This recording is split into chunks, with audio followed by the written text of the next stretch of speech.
They say the Dragon King incinerates those who look him in the eye. They say his true form is a nightmare of molten gold and obsidian scale, and his cruelty is as ancient as the volcanic peaks he rules. But magic has a brutal limit. It cannot heal a cursed, twisted spine. For 3 centuries, the most terrifying apex predator in the realm has lived in silent, blinding agony. The greatest clerics and sorcerers failed him, because to fix a broken monster, you do not send for a priest, you send for a bone-setter. When the royal guard shatters the door of a blue-collar clinic in the Warrens, they expect to find a cowering healer. Instead, they find Maeve, a mortal beast-chiropractor with heavy steel braces, zero respect for royalty, and the sheer audacity to look the immortal king in the eye and tell him to take his shirt off. He expects to intimidate her. She expects to charge him triple. Neither expects his feral, bloodthirsty inner beast to take one look at the tiny human and start purring. But before you can fix a king, you have to pay the rent. Chapter 1. The clinic smelled of camphor, crushed ghost root, and stale sweat. Maeve wiped a smear of grease from her cheek with the back of a canvas-gloved hand and grabbed the iron crank. "Hold your breath, Brack," she said. The Minotaur, sitting on her reinforced ironwood table, let out a sound somewhere between a whimper and a bovine snort. His massive right shoulder hung at a grotesque angle. Fur matted with dried blood covered a knot of dislocated muscle the size of a boulder. "You said the potion would numb it," Brack rumbled.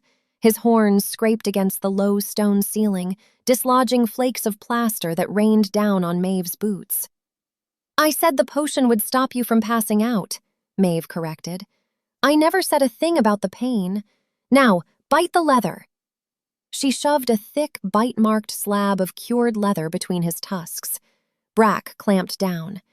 Maeve positioned herself behind the hulking beast, braced her boots against the table's iron legs, and fitted the enchanted steel brace over his displaced shoulder joint.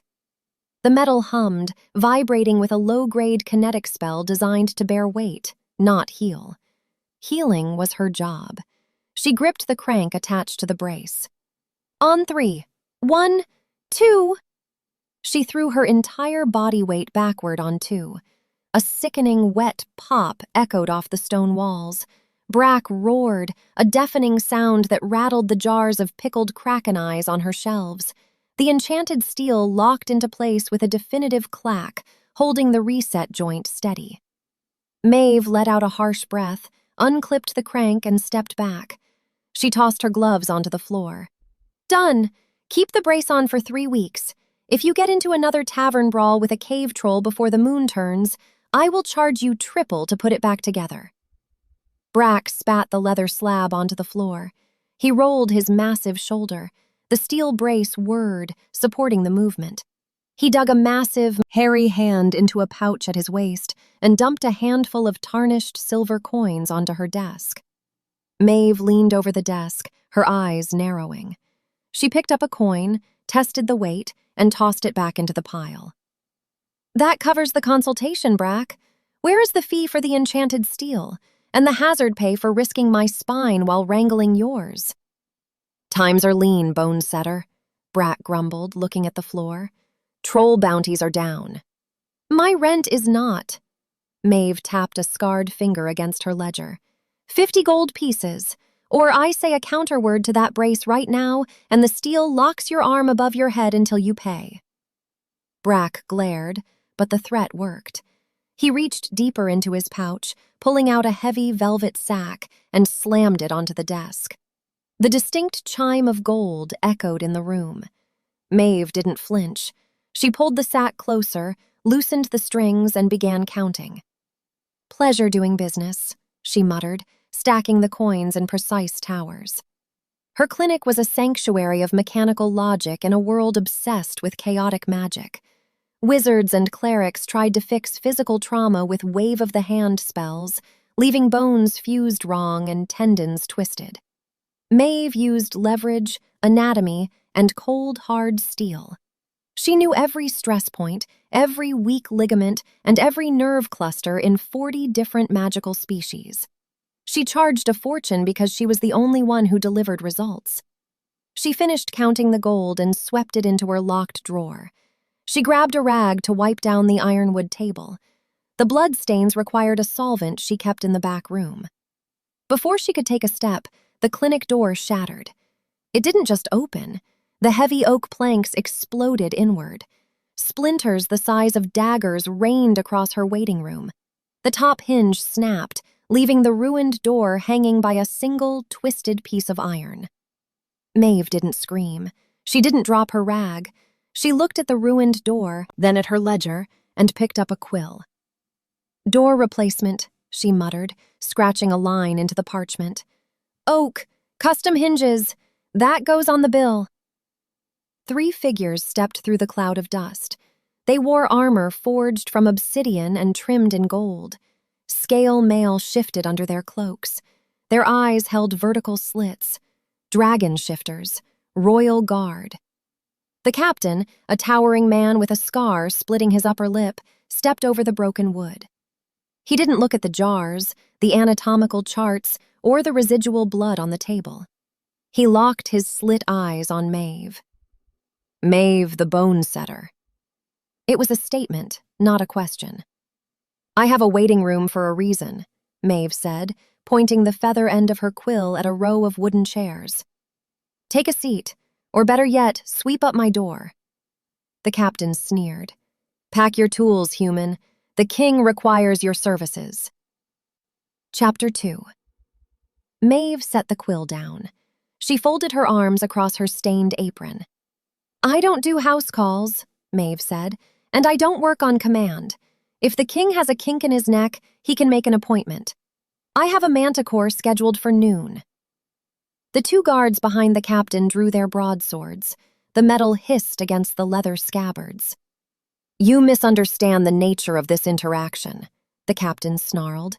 "This is a royal decree. You come with us, or we drag you by your hair." Maeve looked at the drawn swords. She calculated her odds. 3 fully trained dragon shifters against 1 human with a wrench. The math was poor, but yielding without terms meant working for free. She refused to work for free. "Put the swords away," Maeve said, her voice flat. "You are scuffing my floor." She walked around the desk, stopping a foot from the captain.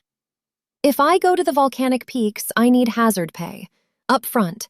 I need transport for my heavy equipment, and I am billing you for the door." The captain blinked, taken aback by the lack of begging or trembling. "You dare demand coin from the crown?" "I demand coin from anyone who breaks my property and interrupts my schedule," Maeve countered. She held out an expectant hand. 500 gold pieces, now. Or you can drag a corpse to your king because I will make you kill me before I work a pro bono job." A tense silence stretched in the clinic. The captain stared at her, assessing her bluff. He found nothing but cold, calculated stubbornness in her eyes. He growled, a deep, vibrating sound in his chest, and unhooked a heavy leather pouch from his belt. He slammed it into her waiting palm. "Get your tools," he barked. Maeve turned her back on him, walking into the storage room. She didn't pack light. She bypassed the standard satchel and dragged out a reinforced, titanium-banded chest. Inside rested her life's work: silver inlaid mallets, hydraulic tension cranks, runic calipers, and steel traction cables. She hauled the chest into the main room. "Carry this," she told the guards, pointing at the massive box. The guards looked to the captain. He gave a curt nod. They sheathed their swords and hoisted the chest. They grunted under the sudden weight. Maeve stepped out of the clinic, walking past the broken wood hanging from the single twisted hinge. The street outside her shop sat empty. The usual crowd of goblins, trolls, and shady merchants had scattered at the sight of the royal guard. In the center of the cobblestone street crouched a transport beast. It was a wyvern, smaller than a true dragon but built for speed. Its leathery wings folded against its flanks, and a saddle basket hung strapped to its ridged back. The guards loaded her chest into the rear of the basket. The captain gestured for Maeve to climb up. Maeve eyed the saddle. She analyzed the beast's musculature, the pivot point of its wings, and the likely aerodynamic drag of the basket. "I am sitting in the middle," she announced, "right behind the wing joint." "The prisoner sits in the back," the captain said. "I am a contractor, not a prisoner," Maeve corrected, climbing the rope ladder. "And the rear of the basket experiences the highest wind shear during a banking maneuver. I have no intention of vomiting on my own boots over the sulfur flats. Middle seat, non-negotiable." She secured herself into the leather harness behind the wing joint before the captain could argue. He muttered a curse to the old gods, swung into the front saddle, and cracked a whip. The wyvern shrieked. Powerful hind legs launched them into the sky. The sheer force pinned Maeve to the leather seat. Wind battered her face, tearing her hair loose from its braid. Below them, the gritty sprawl of the warrens faded into a blur of gray roofs. Ahead lay the jagged, smoking horizon of the volcanic peaks. The sky shifted from blue to a bruised, ashen purple.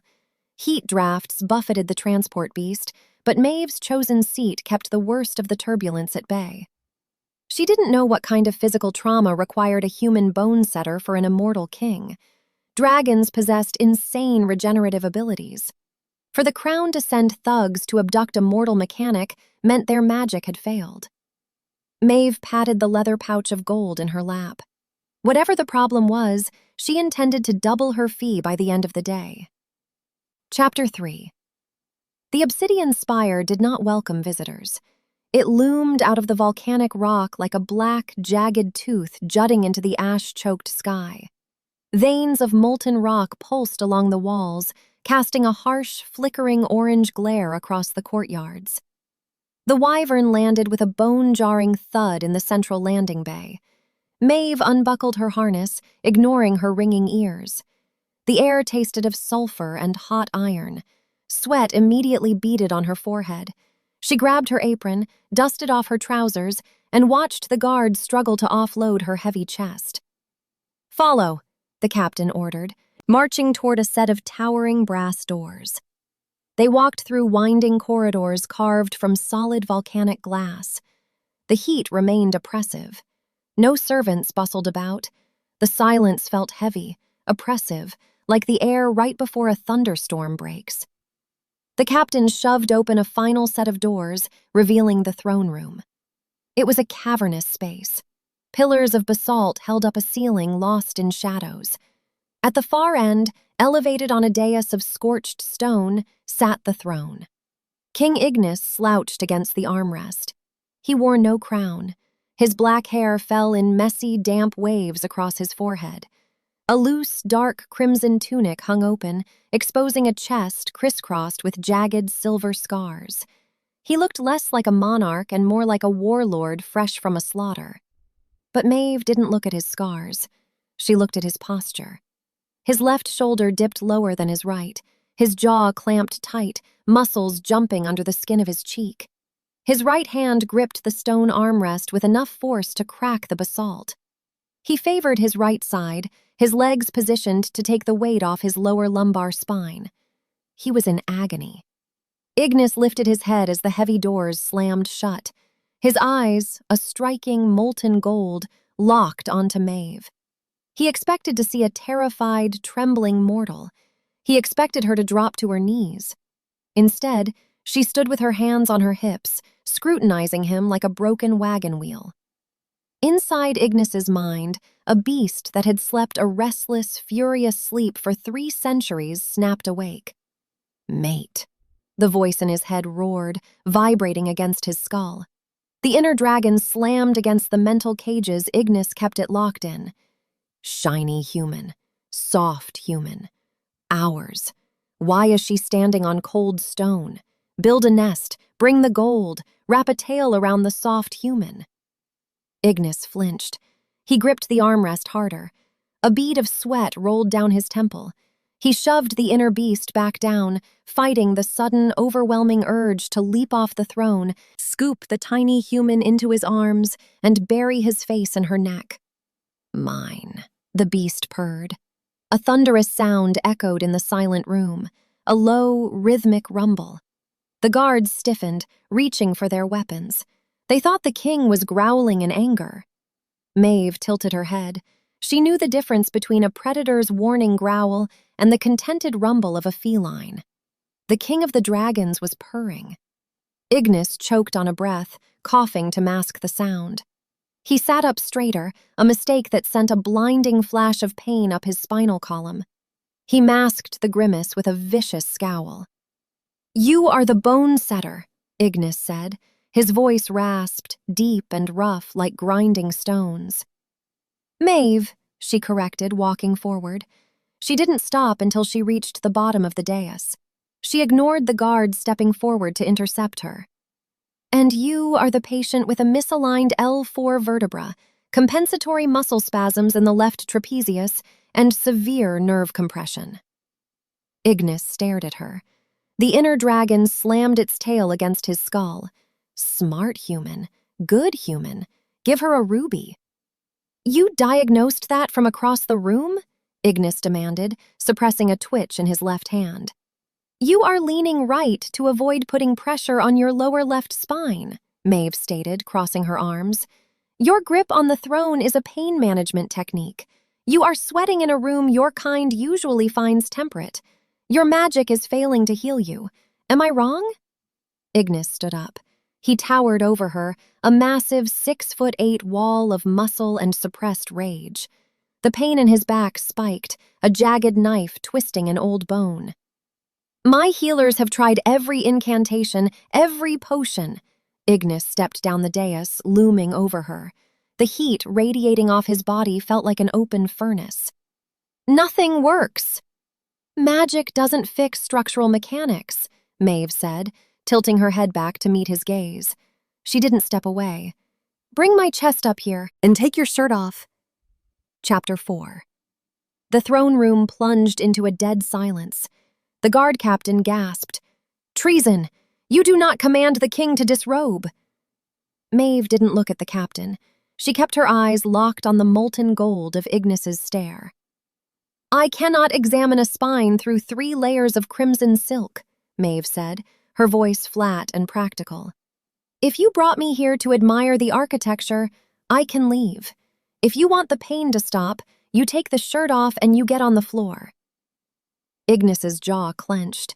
The audacity of this tiny, fragile creature sent a shockwave of conflicting emotions through him. His royal pride demanded he incinerate her for the disrespect. His inner dragon purred so loud his ribs vibrated. Listen to the human. Take the clothes off. Show her the scales. Impress her. Ignis broke eye contact first. He reached up, grabbed the collar of his tunic, and ripped it down the middle. The ruined silk fell to the scorched stone floor. He stood bare-chested. Thick, corded muscles wrapped around his torso, marred by centuries of warfare. Scars traced violent paths across his ribs, but it was his back that caught Maeve's attention. She walked around him. Ignis tensed, the muscles in his back bunching up as her shadow fell over him. "Meal," she ordered. Another gasp from the guards. Ignis let out a harsh breath through his nose, but the pain screaming in his lower back overrode his pride. He dropped to one knee. Maeve stepped close. She pressed her thumb against his lower spine. Ignis hissed, his hands balling into fists. "Right there," Maeve said, tracing the ridge of his spine. The skin felt different here. It lacked the furnace heat of the rest of his body. It felt cold, dead. A dark, ugly vein of black discoloration spiderwebbed out from the L4 vertebra. "A cursed wound," Maeve diagnosed, her fingers digging past the dense muscle to palpate the bone. "Dark magic. A shadow blade? A necrotic spear?" "A corrupted lance," Ignis gritted out, staring at the floor. "During the siege of the Ash Plains, 300 years ago." "The dark magic residue remains," Maeve explained.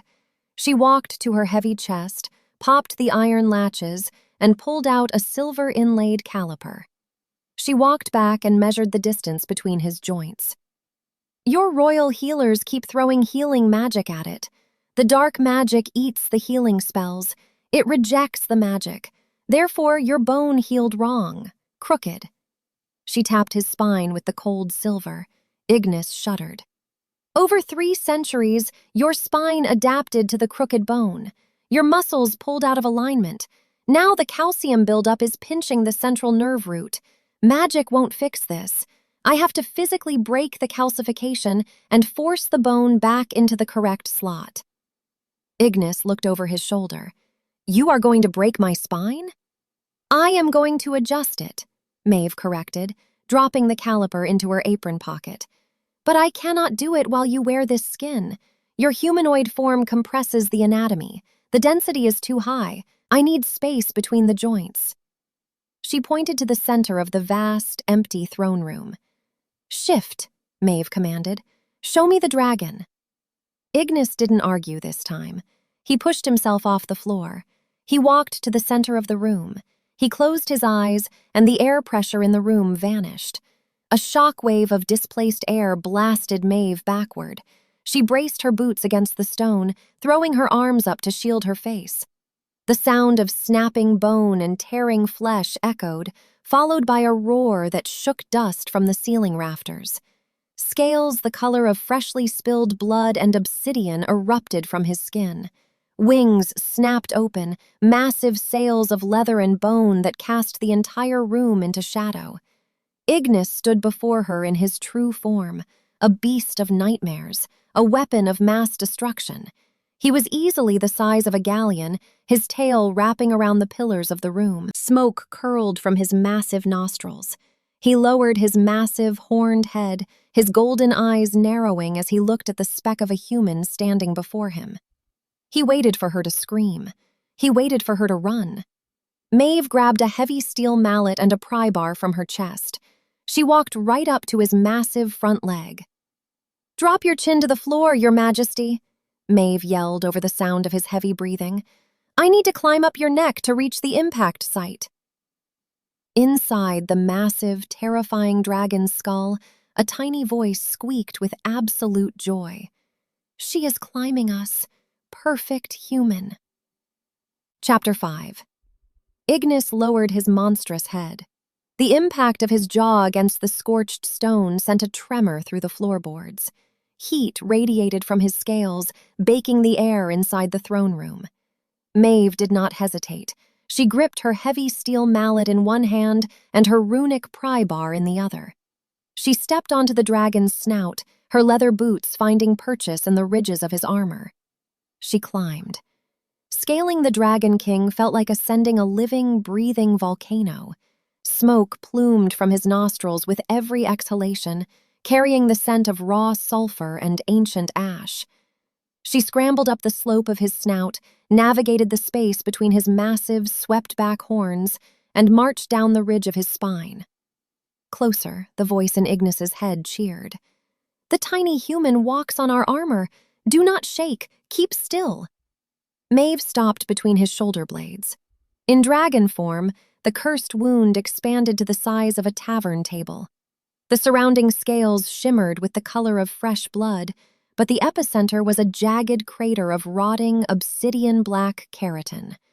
A thick layer of unnatural calcium crusted over the joint, locking the vertebrae in a twisted knot. "Brace yourself," Maeve yelled. She jammed the chisel end of her pry bar under the thickest slab of calcification. She raised her silver-inlaid mallet high above her head. She brought it down with bone-jarring force. Metal met stone-like calcium. A sharp crack echoed through the cavernous room. Ignis roared. The sound shattered a stained-glass window high above the dais. His massive body tensed, the muscles beneath her boots bunching like coiled steel wire. "Again!" Maeve shouted, ignoring the ringing in her ears. She struck the pry bar a second time, a third. On the fourth strike, the calcified knot splintered. A wave of foul, necrotic energy hissed into the air, dissipating against the ambient heat of the room. The misaligned vertebrae shifted, freed from the hardened cage. "Shift back," Maeve commanded, sliding down the slope of his ribs as his massive form began to blur. Air rushed into the vacuum. In a heartbeat, the dragon vanished. Ignis knelt on the stone in his human form, gasping for air. Sweat coated his bare chest. The jagged scar on his lower back pulsed, angry and red, but the black discoloration had faded. Maeve dropped her mallet into her chest. She grabbed a smaller, padded traction brace. "The calcification is broken," Maeve said, walking toward him. "But your L4 is still jammed. Your human anatomy compresses the joint. I need leverage to pull it back into the socket." Ignis looked up, his golden eyes blown wide, his pupils blown wide. "What kind of leverage?" "Stand up," Maeve ordered. Ignis pushed himself to his feet. At 6'8", he towered over her, casting a long shadow across the floor. He expected her to use her tools. Instead, she stepped right up to his chest. "Turn around and brace your hands against that basalt pillar," she instructed. He obeyed, placing his massive palms flat against the stone. Maeve grabbed his shoulders. Before he could process her movement, she jumped. She wrapped her legs around his waist, locking her ankles over his stomach. She hooked her arms under his armpits, interlacing her fingers behind his neck. Ignis froze. The sensation of her soft, fragile body pressed flat against his scarred, burning back sent a jolt of pure electricity straight to his core. Her breath fanned across the nape of his neck. The scent of her, camphor, iron, and sweet sweat, filled his lungs. "Mate," the inner dragon rejoiced, throwing a mental festival. "She holds us. Never let go." "Take a deep breath," Maeve whispered near his ear. Her voice held zero romance, only clinical precision. "Let it out." Ignis exhaled. Maeve threw her upper body weight backward, arching her spine and pulling his shoulders with her, while her legs squeezed his waist to stabilize his hips. A loud, hollow pop reverberated in the silent room. Ignis groaned, his knees buckling for a fraction of a second. The blinding, sharp agony that had stabbed him for 3 centuries dulled into a manageable, heavy ache. A rush of blood flooded his lower spine. Maeve released her grip and dropped to the floor, landing light on her boots. "Initial alignment complete," she declared, breathing hard. "The joint is back in the slot, but the surrounding muscles are weak. It will slip out again without daily adjustments and traction therapy for the next month. You are not cured, Your Majesty. You are just starting." Chapter 6. Ignis turned around. He stared at her, his chest heaving. The absence of pain left a void in his mind, a void the inner dragon immediately filled with possessive demands. His royal pride rebelled. He was the apex predator of the continent. He commanded armies. He burned cities to ash. And a mortal woman with dirt on her cheek had just ridden him like a draft horse and fixed a wound his greatest sorcerers failed to comprehend. He needed to reestablish the hierarchy. He needed her to understand the danger she stood in. Ignis stepped forward. He closed the distance between them in 2 massive strides, forcing Maeve to back up until her spine hit the edge of the stone dais. He planted one hand on the wall next to her head, boxing her in. Smoke curled from his lips. Sparks popped behind his teeth. "You forget yourself, human," Ignis snarled, dropping his voice to a dangerous, gravelly timbre. The heat radiating off his skin blistered the air. "You give commands in my throne room.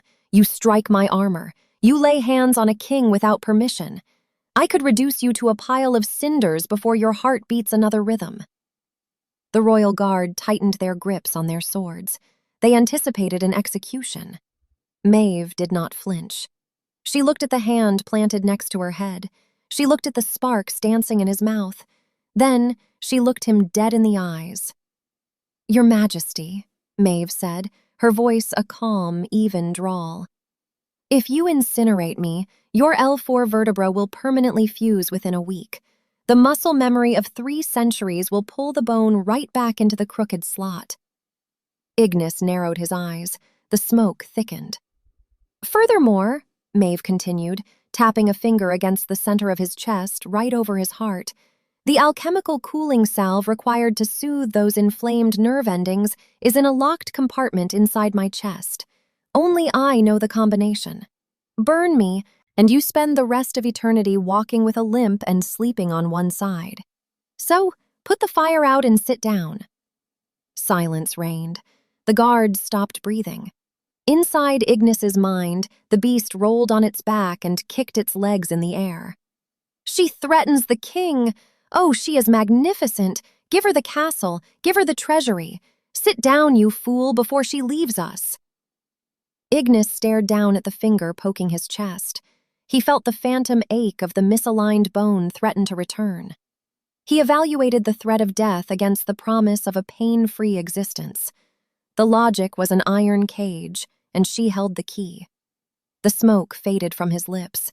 The sparks died. Ignis dropped his arm. He took a step back, breaking the suffocating proximity. He walked to the edge of the dais and sat down on the second step, resting his elbows on his knees. "You are a very arrogant creature," Ignis muttered, staring at the floor. "I am a very expensive mechanic," Maeve corrected, walking back to her chest. She spun the dials on a complex brass lock. It clicked open. She retrieved a jar of thick, blue-green paste. "Arrogance is assuming your magic makes you immune to basic biomechanics. Now, lean forward. The nerve endings need a suppressant." Ignis leaned forward. The battle of wills ended in a flawless victory for the Bone-Setter. Chapter 7. The jar felt cold in Maeve's hands. She scooped a generous glob of the blue-green paste onto her fingers. The mixture smelled of crushed winter mint, raw copper, and damp earth. She walked up behind Ignis. He sat rigid on the stone steps. "This will sting for a moment," Maeve warned. She pressed her hands against the scarred flesh of his lower back. Ignis hissed through his teeth as the icy paste met his furnace-hot skin. The alchemy reacted immediately, bubbling slightly as it drew the residual dark magic and inflammation out of the tissue. Maeve worked the paste into the heavy musculature. She used her thumbs to trace the reset vertebrae, playing firm, even pressure to ease the tension out of the surrounding tendons. Under her hands, the king of the dragons began to melt. The chronic agony of 300 years had forced his body into a permanent state of defense. Now, the pain was gone. The cool mint numbed the raw nerves. The rhythmic, mechanical pressure of Maeve's thumbs broke down the knots of stress. His eyes slid shut. His head drooped forward. "Good human," the beast inside him crooned. "Perfect hands. Keep her. Claim her." Ignis lost his grip on his control. A sound started deep in his chest cavity. It bypassed his vocal cords, vibrating through his ribs and resonating up his spinal column. It was a low, rhythmic, thrumming noise. Maeve stopped rubbing. She kept her hands flat against his back. She felt the vibration buzzing against her palms. She leaned down, putting her ear closer to his shoulder. "Are you purring?" Maeve asked, her tone devoid of mockery, replaced entirely by clinical curiosity. Ignis snapped his eyes open. His spine went rigid. The thrumming noise cut off with a choked gasp. A flush of dark color crept up his neck, staining his ears red. "I do not purr," Ignis ground out, his voice sharp and defensive. "I have treated sphinxes, manticores, and dire cats," Maeve stated, wiping excess paste onto a rag. "I know the vibratory frequency of a feline contentment reflex. You were purring." "It was a growl," Ignis lied, standing up so fast he nearly knocked her over. He grabbed his ruined silk shirt from the floor. "A low growl, of warning. You pressed too hard." Maeve raised an eyebrow. She looked at the flushed tips of his ears. "Right," Maeve said, crossing her arms. "A ferocious warning growl, one that sounds exactly like a fat tabby cat sleeping by a hearth." "Purr again!" the beast screamed in his mind, furious at the interruption. "We were enjoying that." Ignis ignored the beast. He shoved his arms into the torn sleeves of his shirt. The treatment is concluded for the day. My guards will escort you to your quarters. Do not wander the spire. The castle is not safe for fragile things. He marched up the dais, retreating to his throne to hide the embarrassment burning in his veins. Maeve watched him go. I am going to need 50 gold pieces added to the bill for the Purring cover-up, she called out. Ignis did not answer, but the heavy oak doors of the throne room slammed shut with a suspicious amount of force. Chapter 8. The quarters assigned to Maeve were larger than her entire clinic in the Warrens. Volcanic glass windows overlooked a sea of jagged black mountains and rivers of slow-moving magma. The bed featured silk sheets and a canopy of spun gold. 2 exhausted guards dumped her titanium-banded chest at the foot of the bed and practically fled the room. Maeve ignored the luxury. She popped the chest's latches, unpacked her tools, oiled her wrenches, and organized her alchemical jars on the vanity table. She hated sitting still. The treatment session took less than an hour, leaving her with an entire afternoon of empty time. She grabbed her leather tool belt, strapped it around her waist, and left the room. Ignis told her not to wander. Maeve considered the instruction a suggestion. The Obsidian Spire operated like a living fortress. Heat vents hissed in the walls, pumping warm air through the corridors. Brass pipes carried water from deep underground springs. Maeve walked the halls, analyzing the architecture with a critical eye.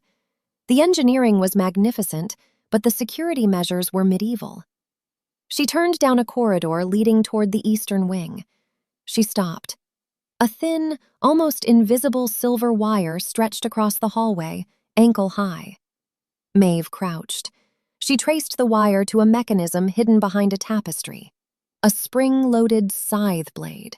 A tripwire. Sloppy, Maeve critiqued. She stepped over the wire without breaking stride. 10 paces later, she noticed a shift in the grout of the floor tiles. One square sat a fraction of an inch higher than the rest. A pressure plate. A false floor panel. She bypassed it, walking along the extreme edge of the wall. She reached a vaulted archway.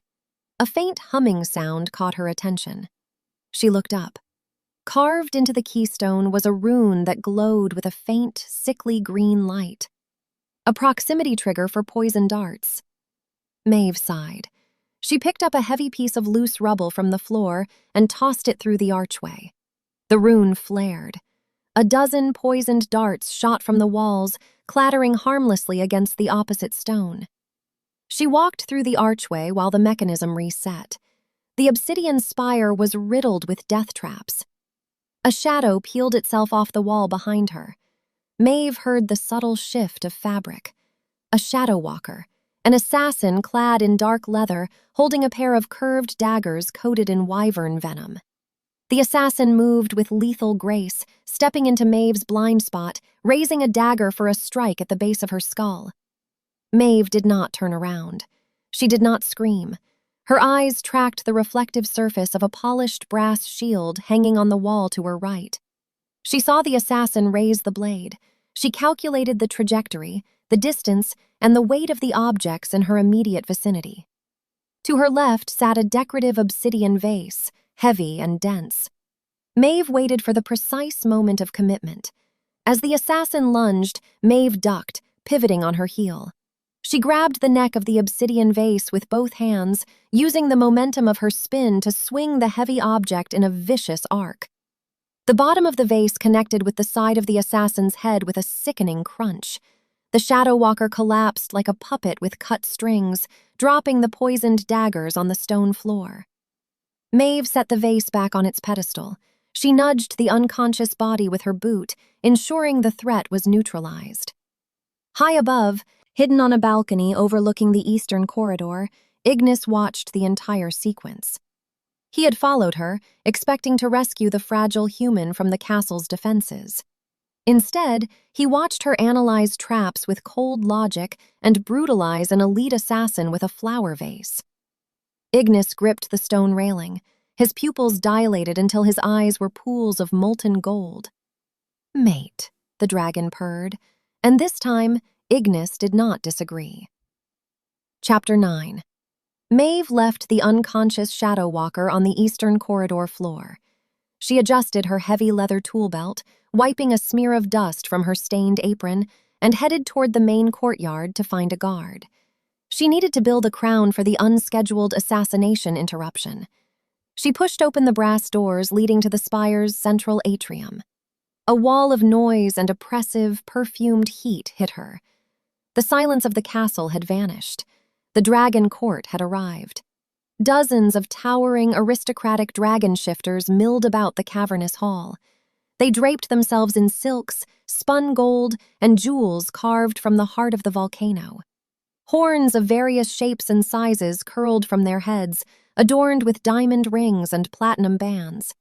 They drank from massive obsidian goblets, their voices echoing off the basalt pillars. Maeve stepped into the room. Her heavy work boots clomped against the polished volcanic glass floor.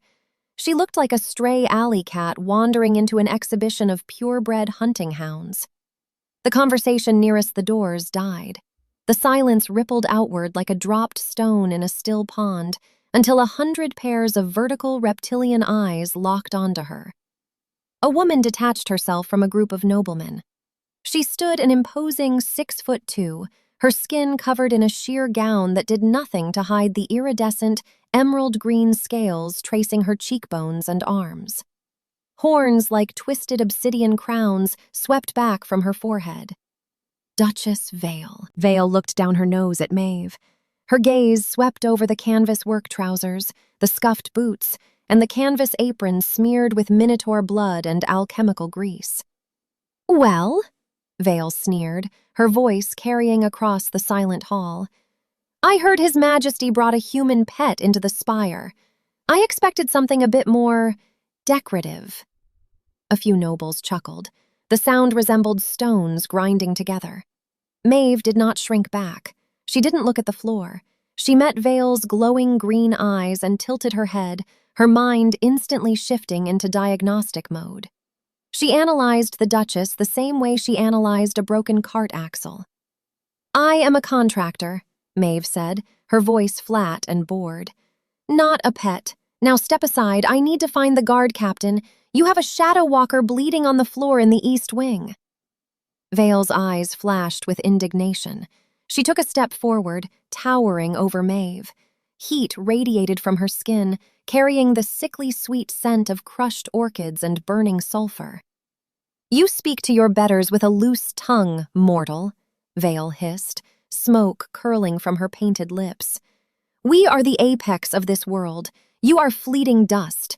Do not mistake the king's temporary charity for a permanent place in this court." Maeve let out a long, exhausted sigh. She hooked her thumbs into her tool belt. "You favor your right leg," Maeve observed loud enough for the surrounding nobles to hear. Vale blinked, the sudden shift in topic breaking her momentum. "What?" "Your posture," Maeve continued, circling Vale like a buyer inspecting a horse. "You shift your weight to your right hip.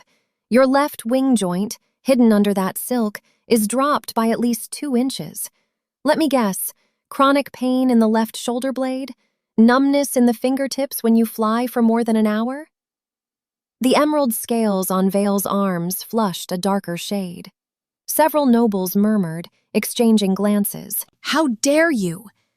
"It happens a lot with purebred aristocrats," Maeve cut her off, her tone clinical and devastating. "Centuries of vanity shifting. You prioritize the aesthetic of your humanoid form over the biomechanical integrity of your true dragon frame. You compress your bone density to look slender, and in doing so, you degrade your own cartilage." Vale opened her mouth, a spark of green flame licking her teeth. "If you don't start doing rotational physical therapy and stop wearing heels that throw off your lumbar alignment," Maeve finished, stepping right into the Duchess's space, "that left wing will tear a rotator cuff the next time you try a steep dive. You'll plummet like a stone. Dust, indeed." Total silence gripped the atrium. No one breathed. No one moved. The nobles stared at the tiny human who had just diagnosed and humiliated one of the highest-ranking aristocrats in the realm using nothing but cold, brutal logic. Maeve brushed past the stunned Duchess. "Now, if you'll excuse me, I have actual work to do." Chapter 10. Ignis stood on the grand balcony overlooking the atrium. He wore a dark charcoal leather vest that left his scar-ridged arms bare, a concession to the inferno of heat his body currently produced. He felt the shift in the castle's wards the moment the court arrived. He looked down just in time to see Duchess Vale corner Maeve. The beast inside his mind snapped its chains. "Threat!" the inner dragon roared, slamming its massive claws against Ignis's skull. "The green one threatens our mate! Burn the green one! Bite her horns off! Protect the shiny human!" Ignis gripped the stone railing. The basalt cracked under his fingers. A low, vibrating growl started in his chest. He hated the court. He hated their politics, their vanity, and their endless scheming. But seeing them direct their arrogance at Maeve ignited a primal, territorial fury he had not felt in centuries. He watched, muscles coiled to leap over the balcony as Maeve took the Duchess apart. Ignis froze. He listened to Maeve's clinical, flawless dissection of Vale's anatomy. He watched the tiny human stand her ground against a 6'2" apex predator capable of breathing acid, and she didn't even twitch. The feral rage in his mind morphed into something entirely different. "Smart human," the beast purred, wagging a metaphorical tail. "Look at her. Perfect mind. Put a crown on her. Do it now." Ignis swallowed hard. The heat in his veins spiked, a rush of pure, unadulterated attraction. He descended the grand staircase. His boots struck the stone steps with the weight of a falling anvil. The sound echoed through the silent atrium. The nobles snapped their attention to the stairs. They dropped to one knee, a wave of shimmering scales and silk bowing before the king. Maeve remained standing. She looked back over her shoulder, watching his approach. Ignis walked past the kneeling aristocrats. He didn't look at them. He stopped right beside Maeve, his massive frame casting a long shadow over her. Duchess Vale kept her head bowed, but she lifted her eyes. "Your Majesty, this mortal was just disrespecting the ancient hierarchy of—" "Silence," Ignis commanded. His voice did not yell. It ground through the air like tectonic plates shifting. Vale snapped her jaw shut. Ignis turned his body slightly, angling himself between the court and Maeve, a protective barrier of muscle and scale. "This is Maeve," Ignis addressed the room, his molten gold eyes sweeping over the kneeling nobles. "She holds the title of Royal Apex Contractor. She carries the absolute authority of the crown regarding all matters of physical trauma within this spire. Her words are my laws. Her workspace is sovereign ground. Anyone who delays her, insults her, or stands in her path will answer to my fire." A collective shiver ran through the aristocracy. Ignis had not claimed a favorite, a pet, or a ward in 300 years. Giving a human a royal title was unprecedented. Ignis looked down at Maeve. She did not look grateful. She looked annoyed. "Did you find the guard captain?" Maeve asked him, completely ignoring the stunned court. "Your eastern corridor is a liability. I had to bludgeon a shadow walker with a vase. He needs picking up before he wakes and ruins the floor." Ignis stared at her. The inner dragon let out a delighted, rumbling noise. "You neutralized an elite assassin," Ignis said, his voice dropping an octave, rough with suppressed emotion. "With a vase." "It was a very dense vase," Maeve replied, tapping a wrench against her thigh. "Your security is terrible. I am adding a consultation fee to my final bill." Ignis felt the corners of his mouth twitch. He fought the urge to smile, a terrifying, predatory grin fighting to break free. He turned back to the kneeling court. "Clear the hall," Ignis ordered. "The contractor requires a clear path." Chapter 11. The throne room remained empty, save for the king and the Bone-Setter. High above, sunlight streamed through the jagged hole in the stained glass window Ignis had shattered during his first shift. Ignis lay face down on a thick, fireproof mat. At the edge of the dais sat Maeve's titanium-banded chest, hauled back down from her quarters by two very disgruntled guards. Maeve knelt beside the king, a jar of blue-green alchemical paste open on the floor. The sharp, clean scent of winter mint and raw copper filled the air, battling the ever-present smell of volcanic ash. "Brace," Maeve instructed. She pressed her thumbs into the thick, scarred muscle bordering his L4 vertebra. Ignis let out a sharp hiss, his massive hands balling into fists against the mat. Maeve applied her weight, working the winter mint paste deep into the tissue.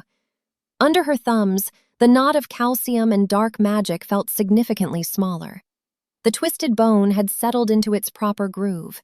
The unnatural coldness of the cursed wound had retreated, replaced by the furnace heat of his natural dragon blood. "The joint is stabilizing," Maeve announced, wiping the excess paste onto her rag. She reached into her open chest and pulled out the runic calipers. She measured the distance between his vertebrae, the cold silver metal biting against his hot skin. Ignis shivered. "Muscle tension is down 40%, Maeve read the runes. She dropped the calipers back into the titanium-banded box. "The necrotic residue is almost gone. At this rate of cellular regeneration, the bone will fuse correctly into the slot." Ignis turned his head to look at her. "Meaning?" "Meaning," Maeve said, snapping the lid of her alchemical jar shut. "My job here is almost done. 4 more days of traction therapy, and the brace comes off. The contract is fulfilled." The words hit Ignis like a physical blow. 4 days. Inside his mind, the dragon threw itself against the bars of its cage in absolute panic. "No! No leaving!" the beast roared, a frantic, desperate sound. "Hours. The shiny human stays here. Eat the contract, burn the tools, hide her boots so she cannot walk away. Break our back again. Tell her it hurts." Ignis closed his eyes, fighting the onslaught of feral demands. His heart hammered against his ribs. The thought of Maeve packing her heavy chest, climbing onto a wyvern, and flying back to that filthy, dangerous clinic in the Warrens made his blood boil. 4 days, Ignis repeated, his voice raspy. He pushed himself up, resting on his knees.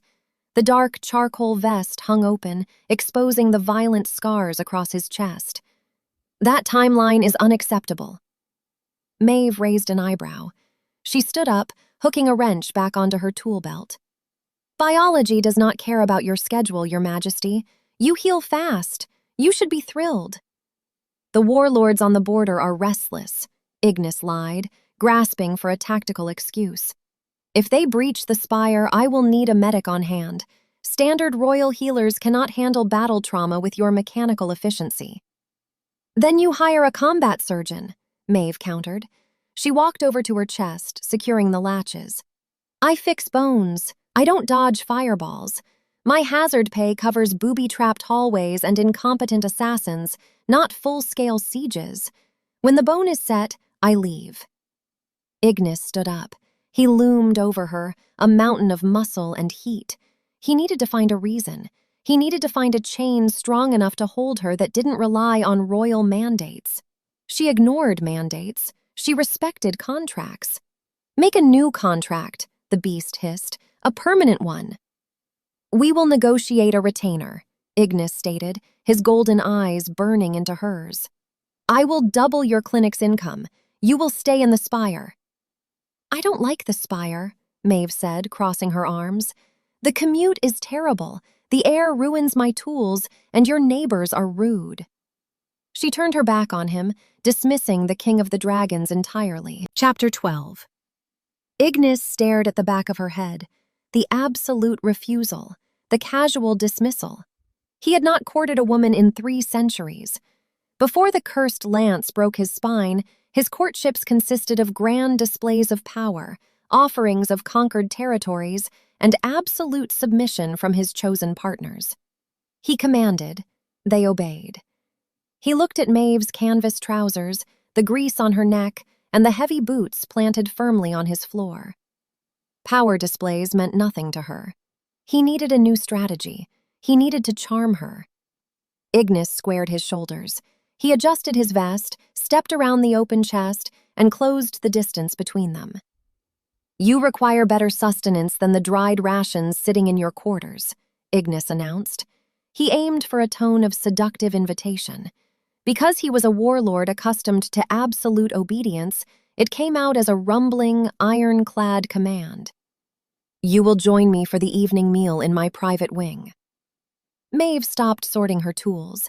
She turned around. A look of profound amusement crossed her face. "Is that a royal decree?"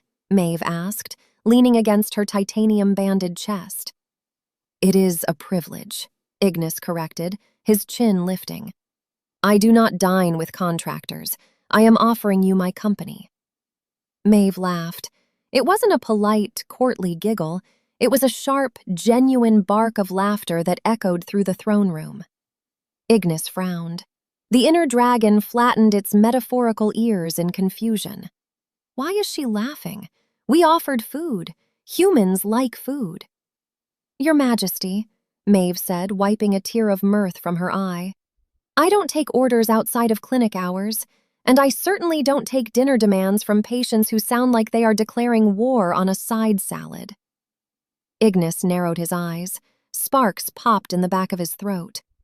"You mock me." "I am correcting you," Maeve countered. She stepped away from the chest, walking right up to him. She didn't stop until the toes of her boots brushed against his. "If you want someone to fawn over your royal presence and feed you grapes, go find Duchess Vale. She has a very flexible schedule." Ignis looked down. Due to the massive height difference, she had to tilt her head back to maintain eye contact. The proximity sent a shockwave of heat through his core. He could smell the camphor on her skin. He could see the pulse beating at the base of her throat. "I do not want the Duchess," Ignis said, his voice dropping to a dangerous, gravelly whisper. The arrogant command melted away, replaced by raw, primal honesty. "I want the mechanic who hit a shadow walker with a vase." Maeve's breath hitched. For the first time since she arrived at the spire, her clinical detachment cracked. Ignis leaned down. He placed one massive hand on the wall behind her head, trapping her in his shadow. The heat radiating off his chest wrapped around her like a heavy blanket. "You think your logic shields you," Ignis murmured, his face inches from hers. The sparks in his mouth vanished, leaving only the molten gold of his eyes. "You think you can fix my spine, pack your bags, and walk away. You claim you hate this spire." Maeve swallowed, refusing to break eye contact. "I do." "Liar," Ignis whispered, his gaze dropping to her lips for a fraction of a second. "You thrive here. You are the smartest creature in this castle, and you know it. You don't want to leave." They stood frozen, breathing the same ash-tinged air. The sexual tension snapped and crackled between them, thick enough to cut with one of her silver surgical blades. Before Maeve could formulate a rational, biting response, a heavy, rhythmic sound vibrated through the stone floor. Ignis's chest rumbled. He was purring again. Chapter 13. The low, rumbling vibration in Ignis's chest filled the space between them. Maeve stood frozen, her breath catching in her throat as the king of the dragons stared down at her with molten gold eyes. The heat radiating from his skin felt like a physical weight, pressing her against the cold stone of the throne room wall. Before Maeve could formulate a rational response to the purring, the air pressure in the spire dropped. It felt as though a giant hand had sucked the oxygen from the room. A deafening, high-pitched crack split the silence, echoing from the highest peaks of the volcanic fortress. The sound resembled a glacier snapping in half. Ignis stiffened. The purr died in his chest, replaced by a rigid, terrifying stillness. The pupils of his eyes contracted into needle-thin slits. "The wards!" Ignis rasped. A second crack echoed, louder this time. The stained glass windows lining the upper galleries of the throne room imploded. Shards of crimson and gold glass rained down on the scorched basalt floor. The heavy brass doors of the throne room flew open. The guard captain sprinted inside, his obsidian armor clanking with every stride. Blood trickled from a cut above his brow. "Breach!" the captain roared, drawing his broadsword. "Warlord Rorik's vanguard! They bypassed the southern caldera. Frost dragons! They hit the outer perimeter wards with concentrated glacial magic." Ignis pushed away from the wall. The seductive, arrogant king vanished, replaced in a heartbeat by a seasoned warlord. "How many?" Ignis demanded, striding toward the center of the room. 24 aerial combatants, a ground force of ice trolls scaling the lower ridges, the captain reported. "They target the atrium. The court is trapped." Inside Ignis's mind, the inner beast erupted into a frenzy of violence. "Protect the horde!" the dragon roared, smashing against his skull. "Kill the ice lizards! Protect the shiny human! Put her in a box! Hide her!" "Evacuate the nobles to the lower armory," Ignis ordered, his voice echoing like grinding tectonic plates. "Rorik wants a seat on my throne." "I will give him a pyre." Another explosion rocked the spire. The floor pitched beneath Maeve's boots. She grabbed the edge of her titanium-banded chest to steady herself. Dust cascaded from the vaulted ceiling. "Guards!" Ignis shouted, pointing a massive clawed finger at Maeve. "Take the contractor to the bunker. Keep her out of the sight lines." "I don't need a babysitter," Maeve yelled over the din of crumbling stone. "I need my tools out of the blast radius." A shadow fell over the shattered skylight. A massive, diamond-white dragon crashed through the remaining stone lattice above the dais. The beast let out a screech that rattled Maeve's teeth. Frost radiated from its scales, freezing the ambient moisture in the air into jagged icicles. The frost dragon opened its jaws, revealing rows of translucent, razor-sharp teeth. A ball of blinding blue energy gathered in the back of its throat. Ignis did not hesitate. He did not issue another order. The displaced air hit Maeve like a battering ram as Ignis shifted. The charcoal leather vest tore to shreds as black and crimson scales erupted from his skin. Massive wings snapped open, shattering the nearest basalt pillar. Ignis lunged upward in his true form. He slammed his horned head into the underbelly of the frost dragon just as the beast unleashed its breath.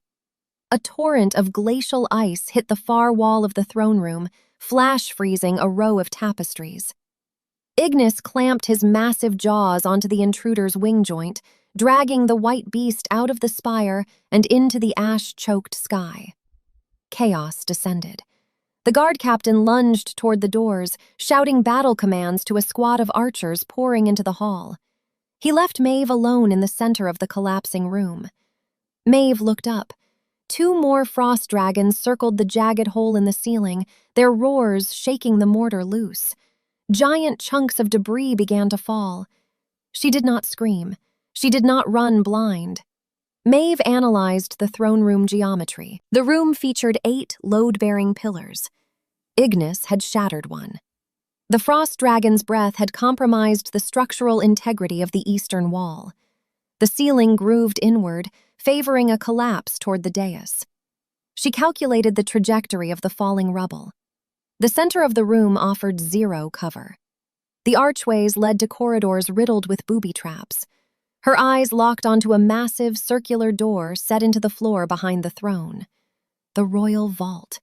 Forged from solid ironwood and enchanted basalt, designed to withstand volcanic eruptions and siege engines. "Hey!" Maeve shouted, her voice cutting through the panic. 2 young servants, a scullery maid and a page boy carrying a stack of ruined linens, froze in their tracks near the side exit. "Get over here!" Maeve commanded, pointing at her titanium chest.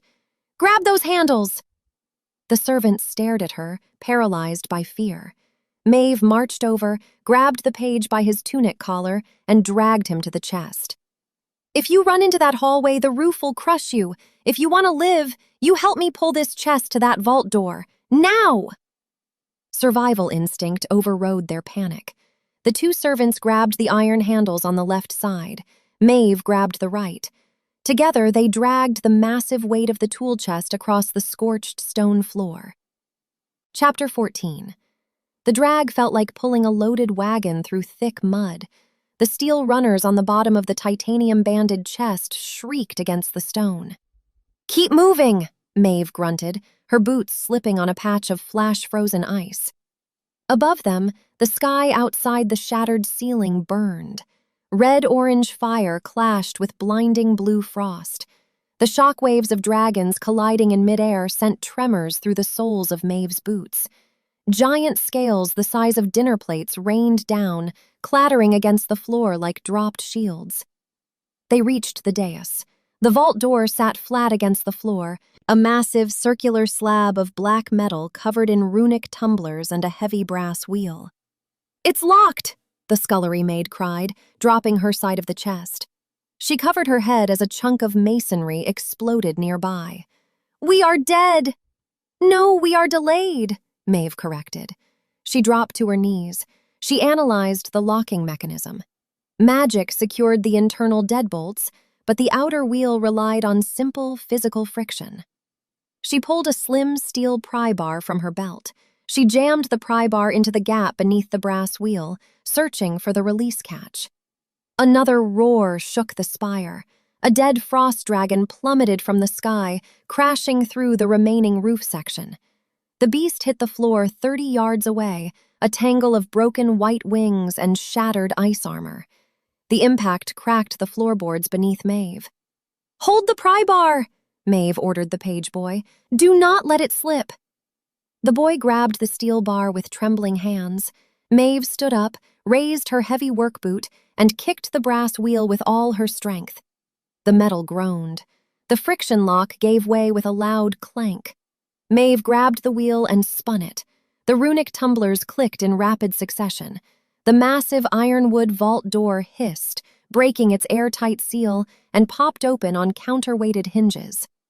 "Get out of here!" Maeve ordered the two trembling youths. "Follow the guards to the lower armory! Run!" The servants did not need to be told twice. They abandoned the chest and sprinted toward the main evacuation stairwell. Maeve hooked a rope around the handles of her chest, braced her feet against the lip of the vault, and lowered her life's work down the stairs alone. The chest hit the bottom landing with a heavy thud. She placed her hand on the inner wheel of the vault door, ready to pull it shut. She looked up at the sky one last time. Ignis dominated the aerial battlefield. He was a force of primal destruction. His dark red and obsidian scales deflected glancing blows of frost magic. He tore through Warlord Rorik's vanguard, his jaws snapping wings and his tail shattering ribs. He is magnificent, Maeve thought, her clinical detachment failing for a split second. Then, disaster struck. A massive, scarred blue dragon, Warlord Rorik himself, dove from the upper cloud layer. Rorik did not breathe fire. He held a colossal spear forged from enchanted glacial ice in his front talons. Ignis was engaged with two smaller beasts. He did not see the warlord drop from above. Rorik slammed into Ignis's back. The glacial spear drove hard into the seam between Ignis's scales, striking the exact location of the healing L4 vertebra. The roar Ignis let out shattered the remaining glass in the entire spire. It was not a roar of anger. It was a scream of pure agony. The impact disrupted the delicate traction therapy. The misaligned bone, held in place by winter mint paste and Maeve's sheer willpower, slipped backward under the massive trauma. The central nerve root compressed, sending a shock of raw paralysis down his spine. Ignis's wings spasmed. He lost altitude.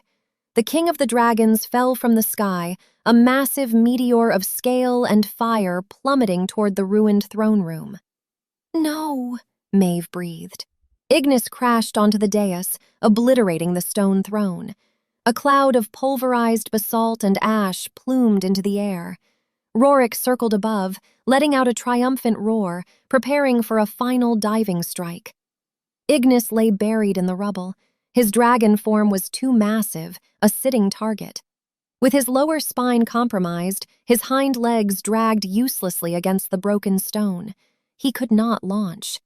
Survival instinct triggered the shift. The vacuum of displaced air sucked the dust cloud inward. The massive glacial spear, no longer anchored in dense dragon scale, shattered into harmless sleet against the furnace heat of his shrinking body. The dragon vanished. Ignis knelt in the crater of his ruined throne in his humanoid form. Blood painted his bare chest and soaked his trousers. He clutched his lower back, his golden eyes wide with shock and pain. Maeve did not pull the vault door shut. She let go of the wheel. She scrambled out of the safe zone, sprinting across the crumbling floor toward the crater. Chapter 15. Dust coated Maeve's tongue. She ignored the chaotic noise of the battle raging above the castle and focused solely on the man bleeding in the rubble. "Get up!" Maeve shouted, sliding into the crater on her knees. Ignis braced his hands against a broken slab of stone. His muscles trembled under the strain. A jagged gash across his ribcage leaked dark blood, but the real damage lived inside his spine. "The bone!" Ignis gritted out. His voice sounded like broken glass. "It slipped." "I know," Maeve said, grabbing his arm. She hauled his heavy arm over her shoulders. "You have no leverage here. You are a target. We need cover." A shadow swept over the crater. Warlord Rorik banked for a diving pass, jaws wide open. "Leave me," Ignis commanded, trying to shove her away. Inside his skull, the beast whimpered in pain, fighting a losing battle against the agony in their spine. "Run, human. Fire comes. Do not burn." "I don't abandon paying clients," Maeve snarled, tightening her grip around his waist. "Move your feet, your majesty, or I will drag you by your hair." She forced him upright. Ignis groaned, a raw sound of pure torment. He put zero weight on his left leg. Maeve acted as his crutch, straining under the sheer mass of his 6'8" frame. They limped toward the open vault. A blast of frostfire struck the floor 10 yards behind them. The concussive wave shoved them forward. They tumbled down the stone steps of the vault in a tangle of limbs. Ignis hit the bottom landing hard, his back slamming against Maeve's titanium chest. Maeve rolled to her feet. She lunged up the stairs, grabbed the heavy brass wheel of the vault door, and hauled it downward. The ironwood slab slammed shut just as a second blast of glacial magic hit the dais outside. She hauled the internal brass wheel downward. The runic tumblers clicked, sealing them in absolute claustrophobic darkness. "Light!" Maeve demanded, her chest heaving. A small, flickering flame sparked to life. Ignis held a tiny ball of fire in his palm. He sat slumped against the wall, breathing in shallow, ragged gasps. The royal vault held centuries of accumulated wealth. Mountains of gold coins, chests of rubies, and racks of enchanted weaponry filled the cramped space. But Maeve ignored the hoard. She only saw her patient. She knelt beside him, popping the latches on her chest. "The spear impact reversed a week of traction," Maeve stated, pulling out a fresh jar of alchemical paste, a roll of linen bandages, and her calipers. "Your L4 is pinching the nerve root again. The surrounding muscle is locked in a trauma spasm." "Fix it," Ignis commanded. He let his head fall back against the cold ironwood wall. "I cannot do a full mechanical adjustment in this space," Maeve explained, gesturing to the low ceiling and the piles of treasure boxing them in. "You cannot shift into your true form down here. If I try to break the muscle spasm in your human form without proper leverage, I will tear a tendon." "Then what is your tactical plan?"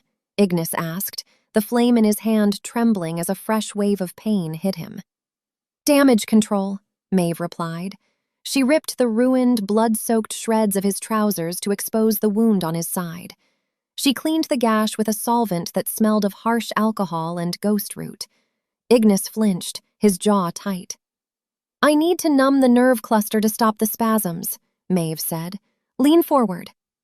Ignis pushed himself off the wall. The movement drained the color from his face. Maeve scooped a handful of the winter mint paste. She pressed her hands flat against his lower back.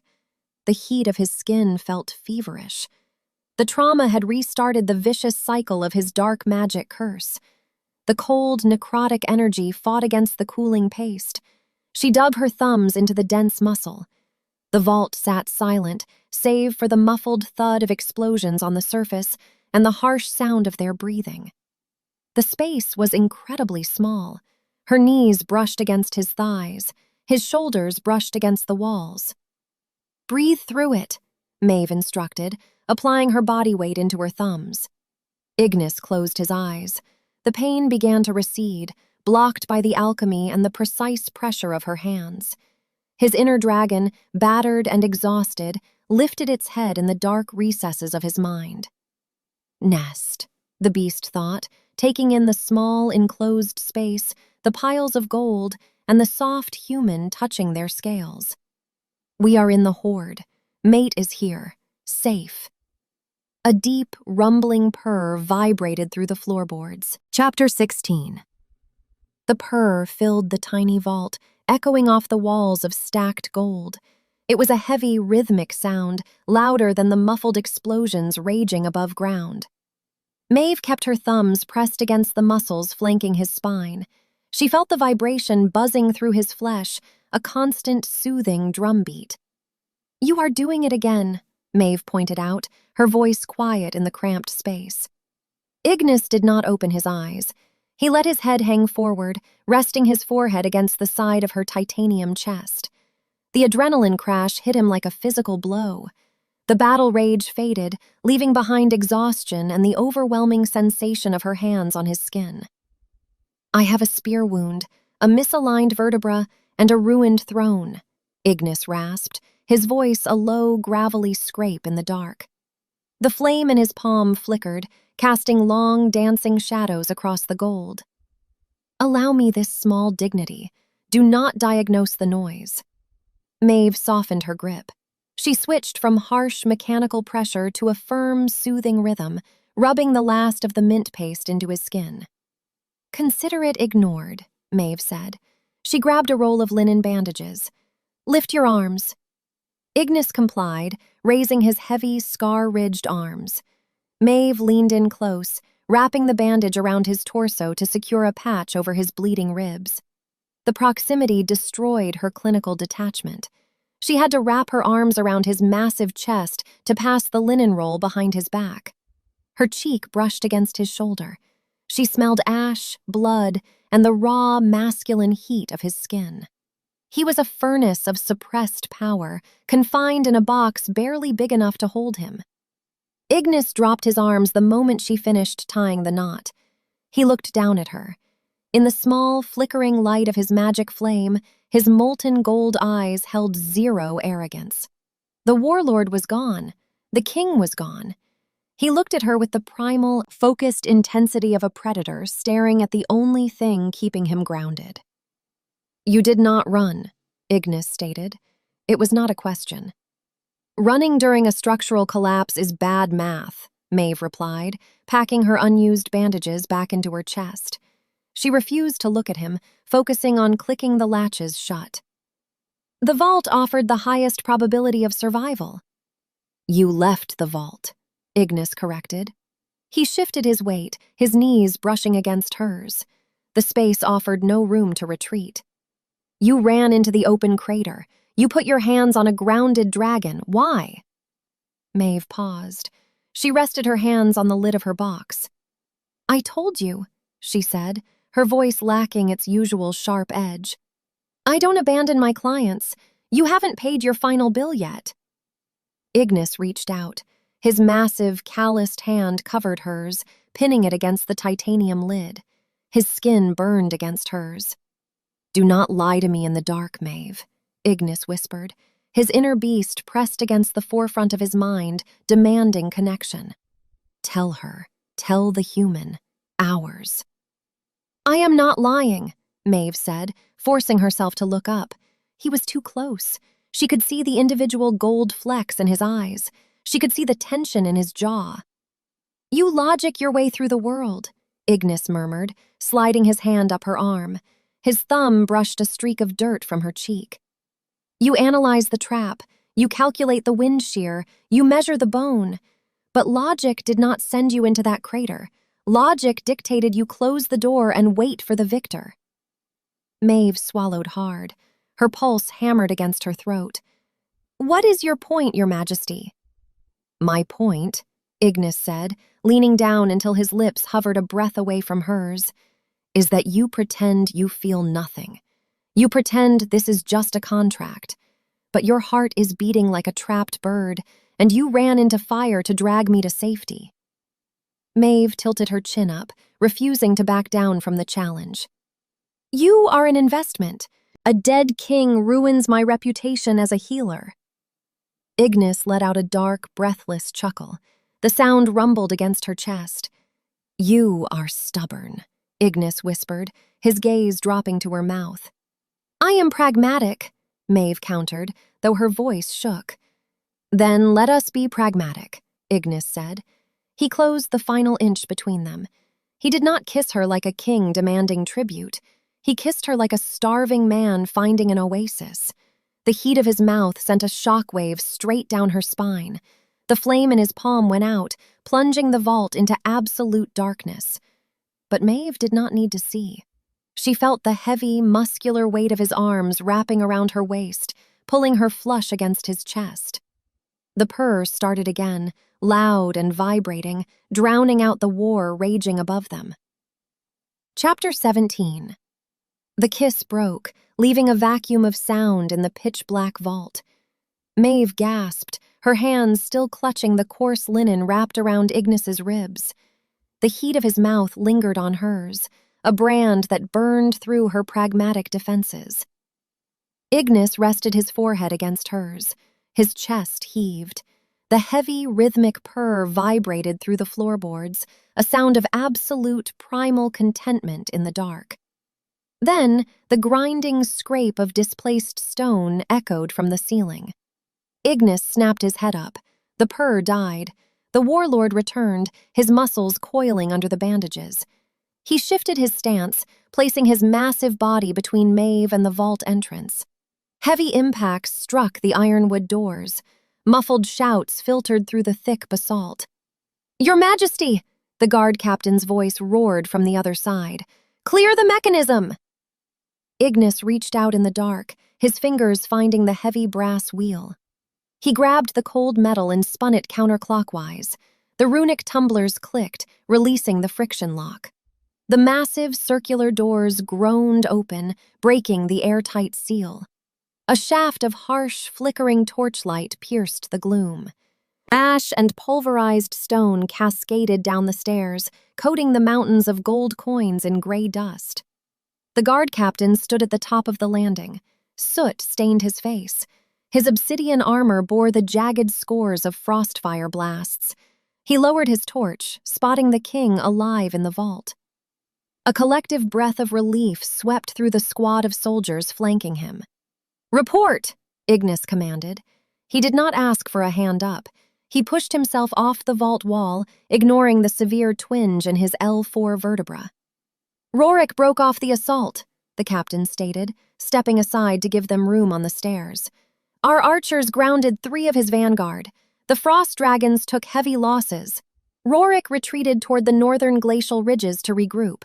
The spire holds, but the perimeter wards require a full magical reset." "The court?"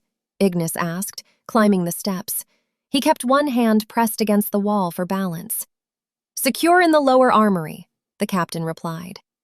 Maeve followed Ignis up the stone stairs. She emerged from the vault and stopped dead. The throne room was a wasteland. The vaulted ceiling gaped open to the bruised, smoke-filled sky. Stained glass littered the floor like fallen jewels. Frost coated the basalt pillars, fighting a losing battle against the natural volcanic heat of the castle. In the center of the room, a dead frost dragon lay in a tangled heap of shattered white scales and broken wings. Ignis stood at the edge of the crater where his throne used to be. He looked at the pulverized stone. He looked at the massive scorch marks left by Rorik's glacial spear. Then, he turned around and looked at Maeve.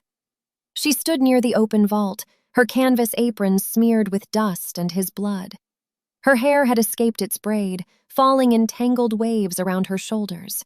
She brushed a smudge of ash from her cheek, her eyes scanning the structural damage of the room with clinical precision. She did not tremble. She did not weep. She calculated the load-bearing capacity of the remaining pillars.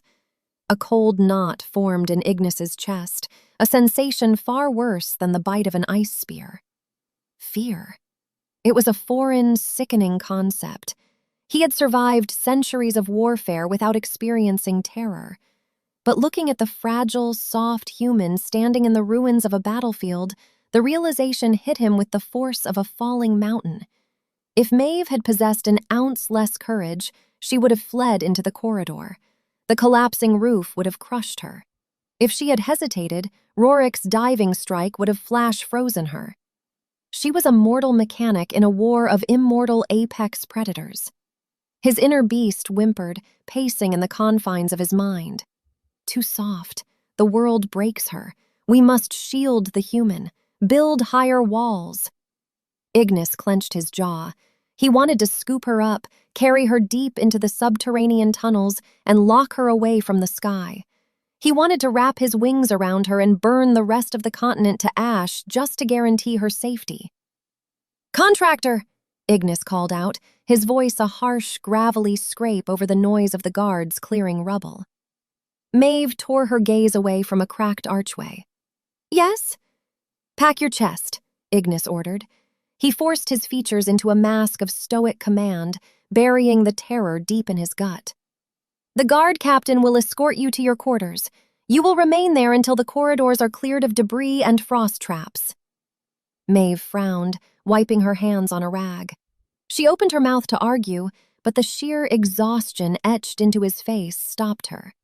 She nodded, gestured for two of the captain's soldiers to haul her heavy titanium chest up the vault stairs, and followed her life's work out of the ruins. Ignis watched her go, the fear solidifying into a desperate, burning resolve. Chapter 18. 3 days passed. The spire hummed with the chaotic energy of reconstruction. Stonemasons patched the shattered ceilings. Warlocks chanted incantations to weave new perimeter wards. The air tasted of charred flint, crushed rock, and the lingering, bitter chill of glacial magic. Maeve converted her luxurious quarters into a makeshift clinic. She pushed the silk-canopied bed against the wall and dragged a heavy oak table into the center of the room. Ignis sat on the edge of the table. He wore a fresh black tunic, the laces unfastened to accommodate the thick linen bandages wrapped around his ribs. "Lean forward," Maeve instructed. She gripped the silver-inlaid hydraulic crank attached to his lower back. The tension cables hummed. She applied steady, calculated pressure, fighting the dense drag of his dragon musculature. The ice spear had undone a week of progress, but the cursed dark magic had not returned. It was a purely mechanical issue now. She threw her weight backward. A dull, muffled pop sounded in the quiet room. Ignis let out a long, slow breath. His shoulders dropped. The rigid tension in his jaw vanished. "Done," Maeve announced. She unclipped the hydraulic crank. She scooped a dollop of winter mint paste from her jar and rubbed it into the skin over the L4 vertebra, soothing the raw nerve endings. Ignis sat up straight. He rolled his shoulders. He twisted his torso left, then right. The binding, agonizing pinch was gone. The joint moved with fluid, painless grace. "The alignment is secure," Maeve stated, wiping the mint paste from her hands. She turned away from him and walked to her titanium-banded chest. "Keep up with the rotational stretches. Avoid taking a battering ram to the spine for the next century, and you will not need the brace again." She grabbed the silver calipers from the table. She dropped them into their velvet-lined slot in the chest. Ignis watched her. The inner dragon began to pace, a low, restless growl echoing in the back of his mind. She packs the shiny tools. "Stop her hands. Do not let the box close." "You speak as though the treatment cycle is concluded," Ignis said. He planted his boots on the volcanic glass floor, tracking her movements. "It is," Maeve replied. She picked up the runic pry bar, wiped the steel clean with an oiled rag, and slotted it next to the mallets. "The bone is set. The muscle spasms are neutralized. The contract is fulfilled." The warlord remains at large, Ignis countered. He stood up. The massive height difference shrank the room. Rorik regroups in the north. The siege will resume. I require a medic. You require a combat surgeon, Maeve corrected, echoing her argument from days ago. She did not look at him. She grabbed her leather tool belt and began unhooking her wrenches. I told you before, I fix bones. I do not dodge frostfire. I am a blue-collar mechanic, Your Majesty. I belong in the Warrens, setting Minotaur shoulders and charging exorbitant fees. Ignis closed the distance between them. He stopped on the opposite side of the titanium chest. I will triple your fee, Ignis commanded, his voice dropping to that dangerous, gravelly timbre. I will assign a squad of elite guards to your clinic. I will line this room with gold. Maeve paused. She rested her hands on the heavy ironwood lid of the chest. She looked up, meeting his molten gold eyes. It is not about the gold, Ignis, Maeve said, her voice quiet but firm. It is about the math. Explain your math, Ignis demanded, gripping the edge of the oak table. You saw the throne room, Maeve said. You saw what a single stray blast of glacial magic did to solid basalt. I am a fragile, squishy mortal. My skin burns, my bones break. If I stay in this spire during a war between apex predators, I become a liability. You will spend your time trying to shield me instead of fighting your enemy. She slammed the heavy lid of the titanium chest shut. The sound cracked like a whip in the silent room. My presence endangers you, Maeve concluded, snapping the brass latches into place. And this environment will eventually kill me. The logic is flawless. I am leaving. Ignis stared at the locked chest. The finality of the brass latches clicking into place sent a shockwave of panic through his veins. She was using her brilliant, tactical mind to build an impenetrable wall between them. He refused to accept the logic.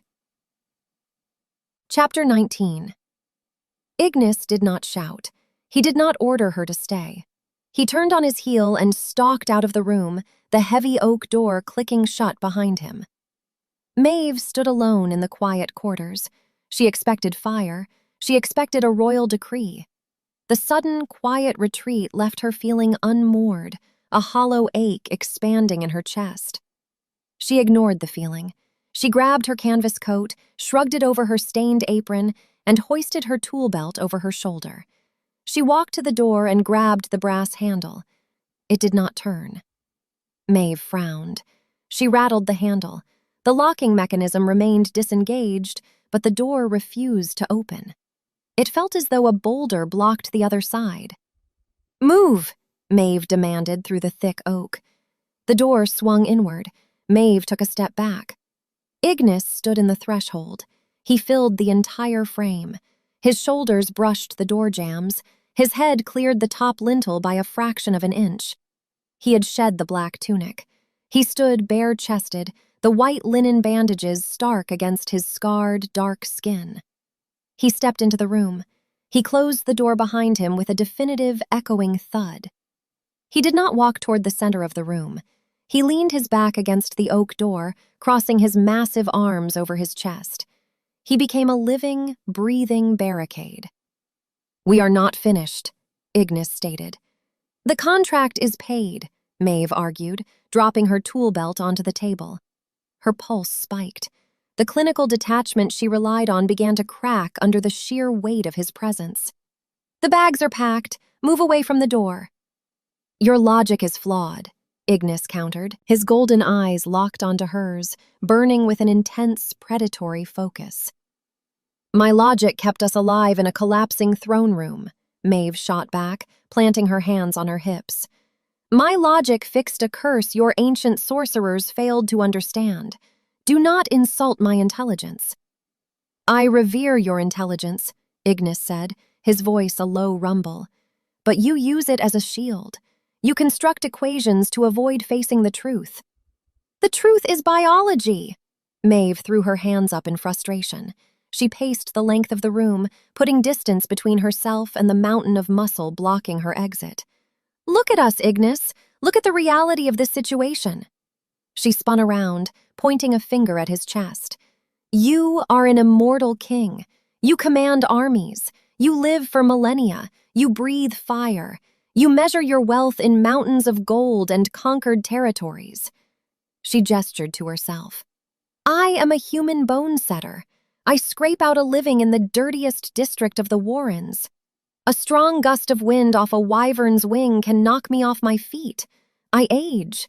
I break." Ignis did not move. He watched her pace, his expression unreadable. His inner dragon sat on its haunches, listening to the tiny human yell, waiting for the perfect moment to strike. "It is not just the war," Maeve continued, her voice trembling with suppressed emotion. She hated losing control. She hated the tears of frustration threatening to blur her vision. "It is the entire world you inhabit. I cannot survive in a court full of vain, poisonous aristocrats who view me as a pet. I cannot spend my life hiding in vaults while you fight gods in the sky." She stopped pacing. She stood 10 feet away from him, her shoulders slumped. The adrenaline faded, leaving raw honesty in its wake. "The math does not work," Maeve whispered, staring at his boots. "You take up too much space. Your life takes up too much space." She lifted her head, meeting his gaze. She laid down her final, unbreakable argument. "You are too big for me, Ignis, in every sense of the word. Your life, your world, you." Silence descended on the room. The heat vents hissed in the walls. The distant sound of stonemasons chipping rock drifted through the volcanic glass windows. Ignis uncrossed his arms. He pushed off the heavy oak door. Chapter 20. Ignis stepped forward. His boots made no sound against the volcanic glass floor. He moved with the terrifying, silent grace of an apex predator stalking its prey. Inside his mind, the inner beast stopped pacing. The frantic demands to hoard and protect vanished. The dragon and the man synced, their motivations aligning into a single, cohesive entity. The human presented a puzzle. They would solve it together. Maeve held her ground. She refused to back away as he closed the distance. Ignis stopped inches from her. He looked down, absorbing the stubborn tilt of her chin, the grease smudged on her collarbone, and the fierce intelligence shining in her eyes. "You build an excellent fortress of excuses," Ignis murmured. The heat radiating from his skin enveloped her. "You tally my lifespan. You measure my wingspan. You count the hazards of my court. You present these facts as insurmountable barriers." He raised a hand. His massive, calloused fingers brushed a stray lock of hair behind her ear. Maeve shivered at the contrast of his rough skin against her cheek. "But your math is missing a critical variable," Ignis continued, his voice dropping to a gravelly whisper. "What variable?" Maeve breathed, her logical defenses crumbling under his touch. "Adaptation," Ignis said. He leaned down, bringing his face level with hers. The smell of ash and mint filled her senses. "You claim my court is poisonous," Ignis stated, his golden eyes burning into hers. "I will disband the court. Duchess Vale and her sycophants will be exiled to the outer rim before the sun sets. I do not need them. I need you." Maeve's eyes widened. "You cannot dismiss the aristocracy over a mortal contractor." "Watch me," Ignis countered without hesitation. "You claim my world will kill you. I will rebuild the world. I will line every corridor with ironwood. I will dismantle the death traps. I will ground the wyverns. You hate the spire? Tell me where you want to live, and I will carve a new castle out of the rock with my own claws." He took a half-step closer, his chest brushing against hers. The rhythmic, thrumming purr started deep in his ribs, vibrating against her sternum. "You claim I am too immortal," Ignis whispered, his gaze dropping to her lips. "Then I will spend every mortal day you have worshipping the ground you walk on, and I will spend eternity mourning your absence. I do not care about the math, Maeve. I care about the mechanic." Maeve swallowed hard. The fortress of logic she built shattered into a million pieces. She realized her arguments were born of cowardice. She was terrified of the overwhelming, consuming nature of his affection. She was terrified of falling for a creature capable of destroying cities. "I am a hazard to your reign," Maeve argued, a final, weak protest. "I am tiny. I am fragile." "You bludgeoned an assassin with a vase," Ignis reminded her, a wicked, scorching grin breaking across his face. The smirk transformed him from a brooding warlord into something entirely devastating. "You commanded a dragon to kneel. You are the most terrifying creature in this realm." He reached down, gripping her waist with both hands. He lifted her off the floor, hoisting her up until her eyes were level with his. Maeve gasped, instinctively wrapping her legs around his hips and grabbing his broad shoulders for balance. Ignis looked at the woman locked in his arms. He felt her pulse hammering against his thumbs. "You say I am too big for you," Ignis whispered, the wicked grin turning into a promise. He stepped forward, pinning her back against the solid oak table. The wood groaned under the combined weight. He leaned his immense frame into hers, eliminating the last fraction of space between them. "I'll fit." He captured her lips. The kiss held zero hesitation. It was a claim, a contract signed in fire and heat. Maeve let go of her logic. She surrendered to the gravity of the Dragon King, sinking her hands into his dark hair and pulling him closer. The purr in his chest roared, drowning out the rest of the world. Chapter 21. The kiss broke the final rusted hinges of Maeve's clinical detachment. Ignis tasted of raw power, smoke, and the sharp, clean bite of winter mint paste. He kept her pinned against the edge of the heavy oak table, his massive hands gripping her waist. The heat rolling off his skin felt like an open furnace door, but Maeve did not pull away. She leaned into the fire. She dropped her hands to his chest. Her fingers traced the thick linen bandages wrapping his ribs. The tactile sensation of the rough cloth against his dense, unyielding muscle grounded her. She felt the heavy, thumping rhythm of his heart beneath the scars. She felt the low, continuous purr vibrating through his ribcage. Ignis shifted his weight. A sharp intake of breath hissed through his teeth. The sudden movement aggravated the healing L4 vertebra. Maeve broke the kiss. She rested her hands flat against his chest, halting his forward momentum. "Stop," Maeve commanded, her voice ragged. Ignis let out a frustrated growl. His golden eyes burned with a feral, possessive light in the dim room. His inner beast thrashed against the physical limitations of his injured spine. No stopping. Claim the mate. Ignore the bone. "I am not stopping," Maeve clarified, reading the panic in his eyes. She unbuckled her heavy leather tool belt. The thick leather strap gave way. The belt hit the volcanic glass floor with a loud clatter of wrenches and steel hooks. "But you took a glacial spear to the spine 3 days ago. If you blow out your lumbar joint right now, I will have to drag you back onto this table and put the traction brace back on. I refuse to spend my evening cranking a winch." A wicked, breathless chuckle rumbled deep in Ignis's throat. The sound sent a fresh shockwave of heat straight to her core. "You give orders in the dark, contractor," Ignis murmured. "I protect my investments," Maeve countered. She slipped her arms out of her heavy canvas coat. It joined the tool belt on the floor. She unhooked the brass clasps of her blood-stained apron, letting the thick material fall away. She stood before him in her simple linen shirt and canvas work trousers. Next to his towering 6'8" frame, she looked fragile. But her eyes held zero fear.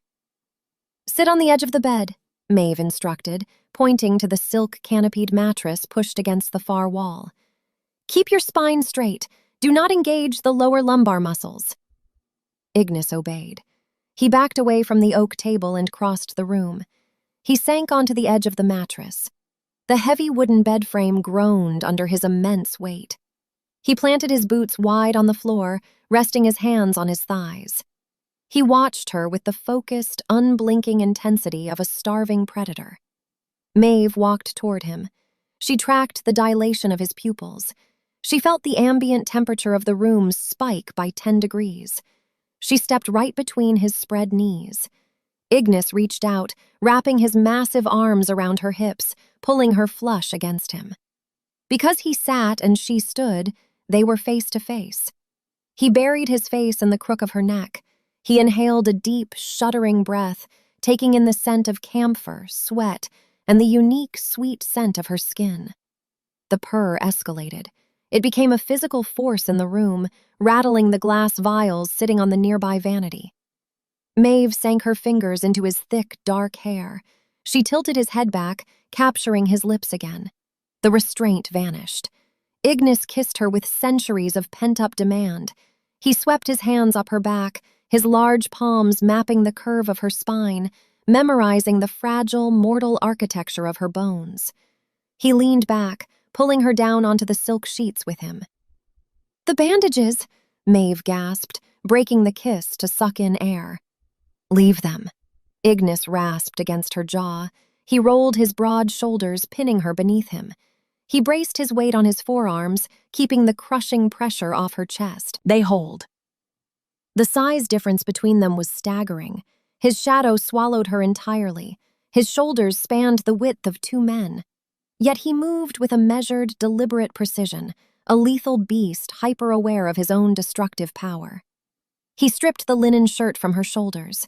The cool air of the room hit her bare skin for a fraction of a second before the furnace heat of his chest replaced it. "You said I was too big," Ignis whispered, his voice a gravelly scrape against her ear. He trailed open-mouthed kisses down her collarbone.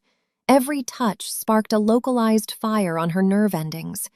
Maeve arched her back, her breath catching as his hands explored the curve of her hips. The logic circuits in her brain melted into pure sensory overload.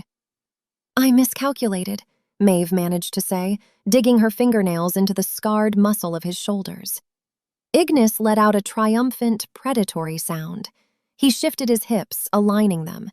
He looked down at her, his golden eyes blazing like molten coins in the shadows. He made good on his promise, closing the final distance between them. The purr drowned out the rest of the world, a sound of absolute, unbreakable claiming. Chapter 22. Morning light pierced the volcanic glass windows, painting the floor in harsh, angular streaks of orange and gray. Maeve woke to the sound of a steady, rhythmic thrumming. She kept her eyes closed, letting her senses map the environment. She lay tangled in silk sheets. The scent of ash and winter mint paste hung heavy in the air. A massive, immovable weight rested across her waist. Ignis's arm pinned her to the mattress. He slept on his stomach, his face turned toward her, his dark hair a mess across the pillows. The thick linen bandages around his ribs looked frayed but intact. Even in sleep, his body produced the heat of a stoked hearth. And he was purring. Maeve shifted her weight, attempting to slide out from under his arm. The arm tightened like a vice. Ignis did not wake, but the inner beast remained on guard. No leaving. Mate stays in the nest, hoard the human. Maeve sighed, opting to remain still. She stared up at the gold canopy above the bed. Her mind, ever pragmatic, began a diagnostic check of her own body. Muscles ached. Skin felt bruised in places, a testament to the overwhelming physical power of the king. But the ache lacked pain. It felt like the satisfying soreness following a long, demanding climb. She turned her head, catching her reflection in the tall vanity mirror across the room. Maeve frowned. She propped herself up on one elbow, ignoring the grumble of protest from the sleeping dragon beside her. She stared at the mirror. High on her left collarbone, right over her pulse point, the skin had changed. It was not a bruise, it was a pattern. A cluster of small, iridescent scales sat flush with her skin. They shimmered with a mix of deep obsidian and molten gold, matching the exact color palette of Ignis's true form. The mark spanned the size of a silver coin. It did not look painted, it looked grown, woven into the cellular structure of her flesh. Maeve touched the mark. The scales felt warm, smooth, and incredibly hard, like polished diamonds. The purr beside her stopped. Ignis opened his eyes. The vertical slits of his pupils adjusted to the morning light. He watched her touch the mark. A profound, overwhelming sense of satisfaction radiated from his expression. "It is permanent," Ignis stated, his voice a rough, sleep-heavy rumble. Maeve dropped her hand. She looked at him. "A physical manifestation of the mating bond, a biological claiming." "Yes," Ignis said. He pushed himself up, resting his back against the heavy oak headboard. He winced, a brief flash of pain crossing his face as his L4 vertebra protested the angle. He adjusted his posture, favoring his right side. "The magic of the true form beast recognizes the match. It altered your biology. It shares my heat. It shares my protection. You carry my armor now." Maeve analyzed the information. She did not panic. She did not weep over her lost humanity. She viewed the scales as a structural upgrade. "Does it come with fire breathing?" Maeve asked, her tone deadpan. Ignis blinked, caught off guard by the lack of hysterics. The inner dragon let out a mental bark of laughter. Smart human. Wants the fire. Give her the fire. "No," Ignis replied, the corner of his mouth twitching into a smirk. "Just the scales. And the status. No creature in this realm will dare raise a claw against you while you bear that crest." Maeve threw the silk sheet off her legs. She stood up. The cool morning air provided a sharp contrast to the heat of the bed. She walked to her discarded pile of clothes. "Good," Maeve said, picking up her canvas trousers. "Because we have a problem." Ignis frowned, the smirk vanishing. He sat forward, ignoring his back. "What problem?" "Your court," Maeve replied, tossing him his black tunic from the floor. "You promised to exile Duchess Vale and dismantle the aristocracy. They emerged from the bunkers days ago and are currently gathered in the central atrium, furious and demanding an audience. When we walk out of this room, they will see this mark. The traditionalists will riot." Ignis caught the tunic. He gripped the fabric, his jaw clenching. "Let them riot. I will reduce the loudest dissenters to ash and banish the rest to the sulfur flats. The Obsidian Spire belongs to us." Maeve paused, her hand resting on the buckle of her leather tool belt.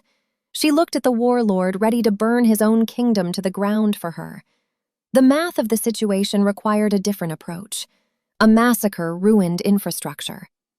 "No," Maeve commanded, strapping the heavy belt around her waist. "Burning them validates their fear. It makes me a weakness you must defend with violence. I refuse to be a weakness." She grabbed a spare, oversized crimson shirt from his wardrobe trunk and pulled it over her head. The sleeves hung past her fingertips. She rolled them up, exposing the shimmering obsidian and gold mark on her collarbone. "Put your boots on, Ignis," Maeve said, her eyes flashing with cold, tactical brilliance. "Let me handle the Duchess." Chapter 23. The central atrium smelled of sulfur, scorched rock, and the heavy perfume of anxious aristocrats. The siege had lifted. The masons worked on the upper levels, their hammers echoing through the vast, vaulted halls. But the lower levels hummed with a different kind of tension. The dragon court had emerged from the bunkers, restless, angry, and demanding an audience with the king. They clustered around the grand staircase. Silks rustled, horns scraped against basalt pillars. Duchess Vale stood at the front of the mob. Her emerald-green scales lacked their usual luster, dulled by 3 days in the subterranean dark. She paced the polished floor, her sweeping gestures whipping her followers into a frenzy. "We are the bloodline of the mountain!" Vale shouted, her voice carrying over the grumbling crowd. "We endured the dark while Warlord Rorik battered our gates. And where was the king? Hidden in a vault, hidden with a mortal mechanic while the spire crumbled around us. This is a dereliction of the ancient—" The heavy brass doors at the top of the grand staircase slammed open. The impact cracked the volcanic glass. The sound echoed through the atrium, cutting Vale's speech dead. Hundreds of reptilian eyes snapped upward. King Ignis stood on the landing. He wore his black tunic, left open at the collar, exposing the violent scars and the thick linen bandages wrapping his ribs. He looked battered. He looked lethal. The molten gold of his eyes swept over the gathered court like a physical wave of heat. The nobles dropped to one knee. The ingrained instinct to submit to the apex predator overrode their outrage. Even Vale lowered her head, though her jaw clamped shut in defiance. Ignis did not descend the stairs alone. Maeve stepped out from his shadow. She did not wear court silks. She wore her scuffed work boots, her canvas trousers, and her heavy leather tool belt. An oversized crimson tunic draped over her frame. She looked exactly like the blue-collar contractor they despised, save for the fact that she stood beside the king, refusing to bow. Ignis descended the steps. Maeve walked at his right side, matching his pace. They reached the floor of the atrium. Ignis stopped 10 paces from the kneeling Duchess.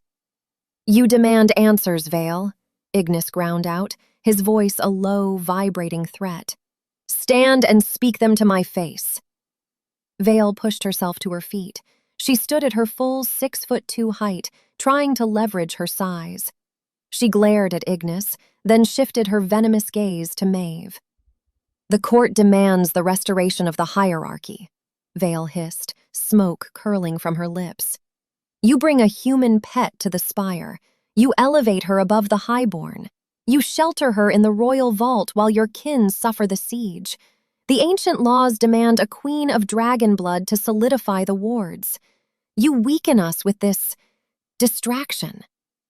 Vale gestured a clawed hand toward Maeve in disgust. The movement caused the oversized collar of Maeve's crimson tunic to shift. The morning light caught the cluster of iridescent, diamond-hard scales resting over her pulse point. The obsidian and gold pattern flared like a beacon. Vale froze. Her emerald eyes blew wide. The smoke died in her mouth. A collective gasp rippled through the front row of the aristocracy. The nobles scrambled backward, bumping into each other, their faces masks of pure, unadulterated shock. "The mark," an elderly duke whispered, pointing a trembling finger at Maeve's collarbone. "The true form claim." "Blasphemy!" Vale shrieked, her composure shattering. She pointed an accusing claw at Maeve. "It is a trick, alchemy. A mortal cannot bear the mark of the king. The magic would burn her from the inside out. It is a forgery!" Ignis let out a roar. The sound shook the dust from the rafters. His inner beast slammed against his skull, demanding blood for the insult to their mate. Sparks ignited in the back of his throat. He raised a massive hand, preparing to summon a blast of fire that would reduce the Duchess to a shadow on the wall. Maeve moved faster. She reached up and grabbed Ignis's wrist. Her small hand wrapped around the thick, corded muscle of his forearm. She pulled his arm down. "Stand down," Maeve ordered him, her voice calm and authoritative. Ignis snapped his jaws shut. The fire died in his throat. He looked at her, his chest heaving, but he submitted to her touch. The court watched in paralyzed silence. The king of the dragons had just yielded to a mortal's command. Maeve turned her back on Ignis. She hooked her thumbs into her tool belt and took 3 deliberate steps toward Duchess Vale. Chapter 24. "A forgery?" Maeve repeated, her voice carrying clear and sharp across the silent atrium. She stopped 2 feet from the towering Duchess. She tilted her chin up, exposing the shimmering obsidian and gold scales on her neck to the entire court. "I fix bones, Duchess," Maeve stated, her tone clinical. "I do not paint flesh. This is biological adaptation triggered by the raw magic of an apex predator. The science is undeniable." Vale sneered, though she took a half-step backward. "Science means nothing in the face of the ancient laws. The laws of the spire dictate the lineage of the crown. The obsidian precepts declare that only a winged heir may sit upon the basalt throne. You are a wingless, crawling insect. You hold no legal standing here." Murmurs of agreement rose from the traditionalists in the crowd. They gathered their courage, bolstering Vale's claim. Maeve let out a slow, disappointed sigh.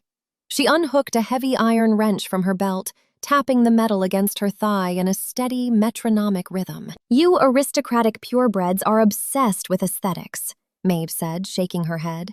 "You compress your bone density to look pretty, and you memorize the obsidian precepts because they flatter your vanity.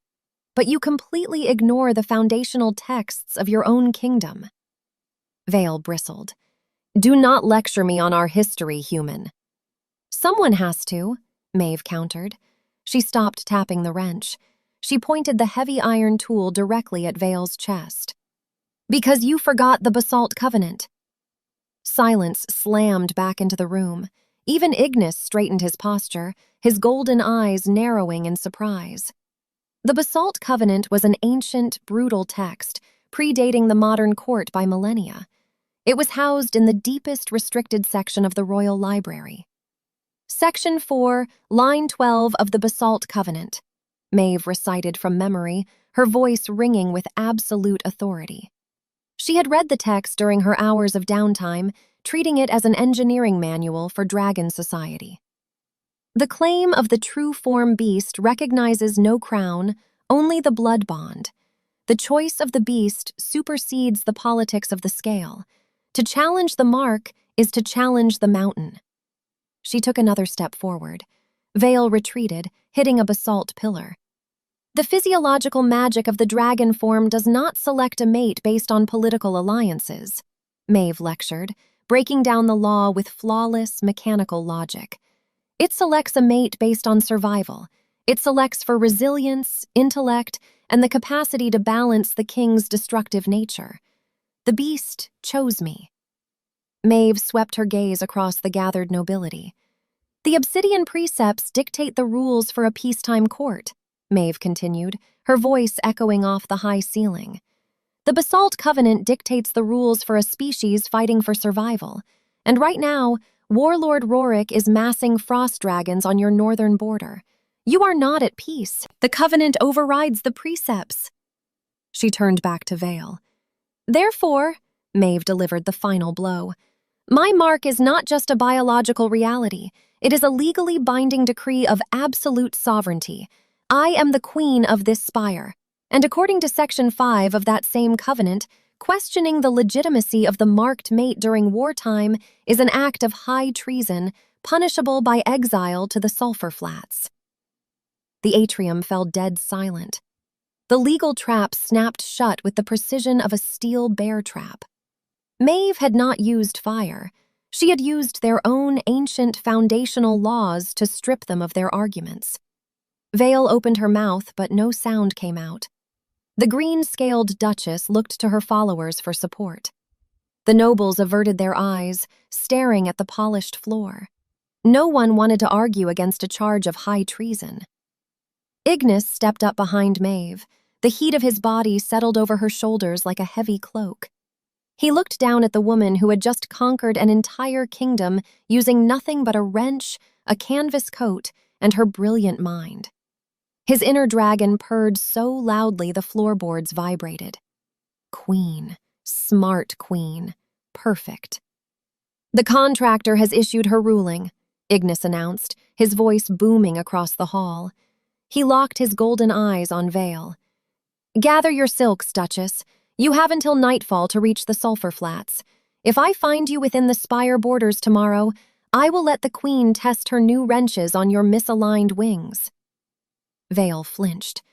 She bowed her head in absolute defeat, turned, and fled toward the residential corridors.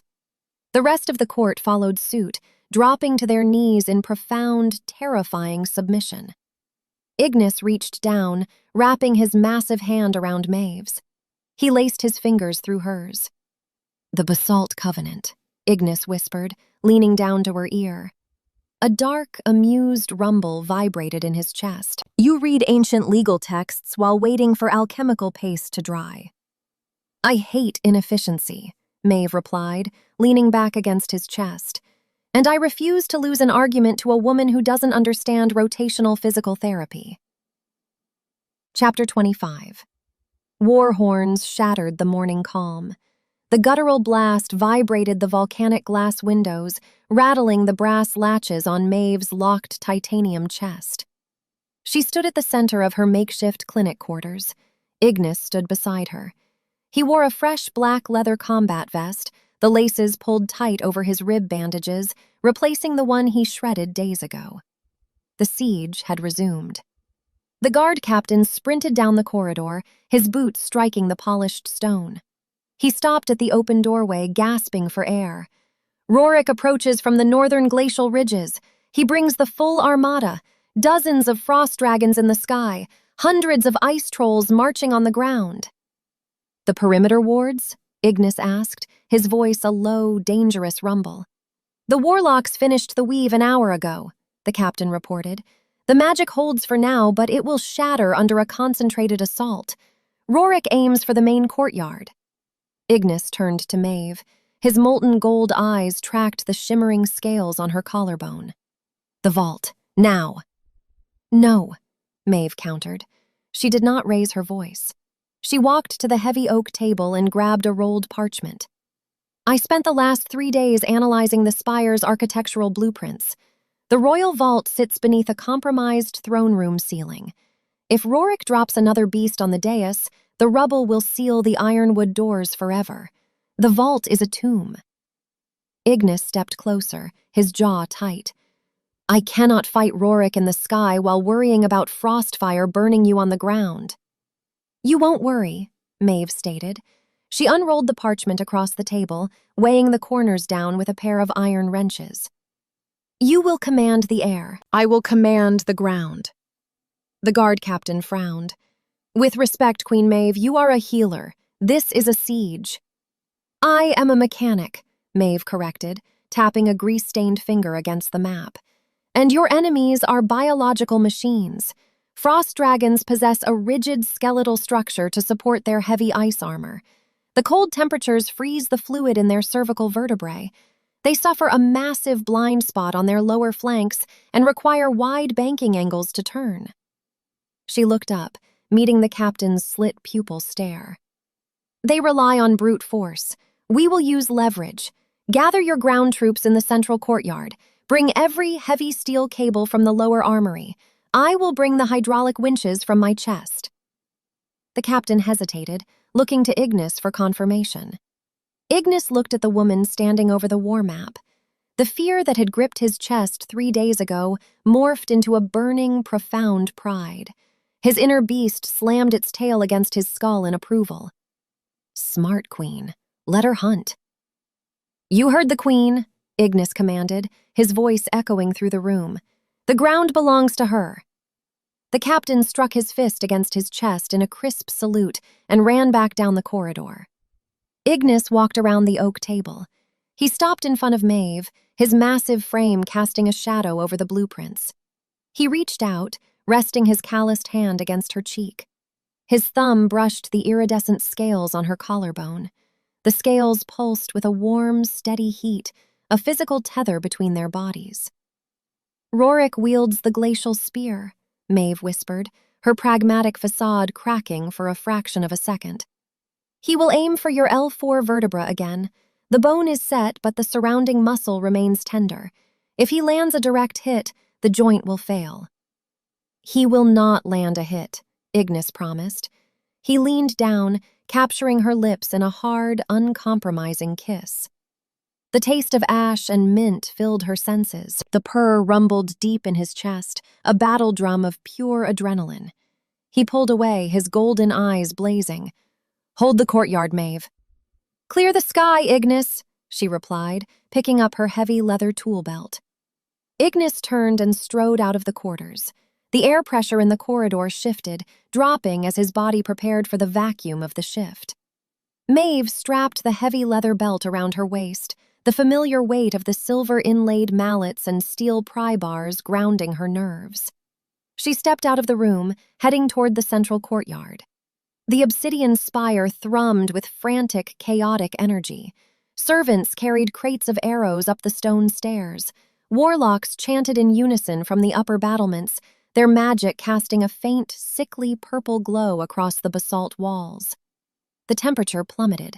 A bitter, unnatural frost crept over the polished volcanic glass floors, freezing the ambient moisture into a slick sheet of ice.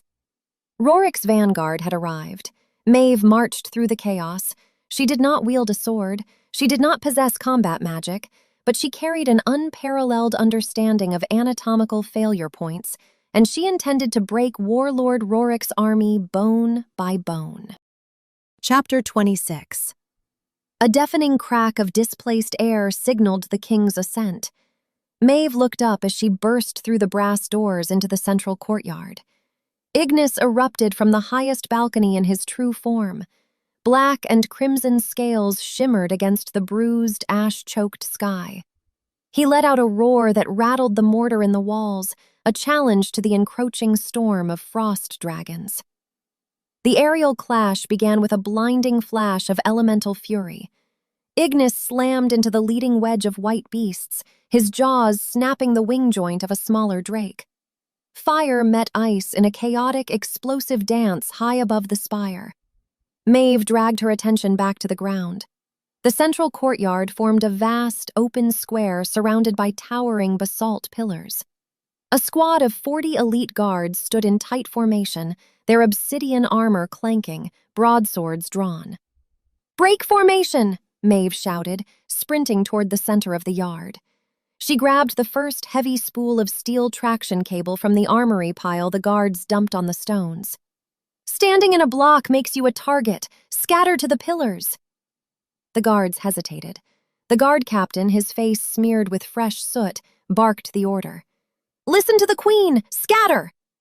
The soldiers broke ranks, taking cover behind the massive stone columns. "Captain!" Maeve yelled, tossing him the end of the steel cable. "Wrap that around the base of the north pillar. Pull the slack tight and lock it into this hydraulic winch." She dropped a heavy brass and iron crank onto the frozen cobblestones. The device, originally designed to pull a troll's dislocated hip back into a socket, possessed enough torque to snap a mature oak tree.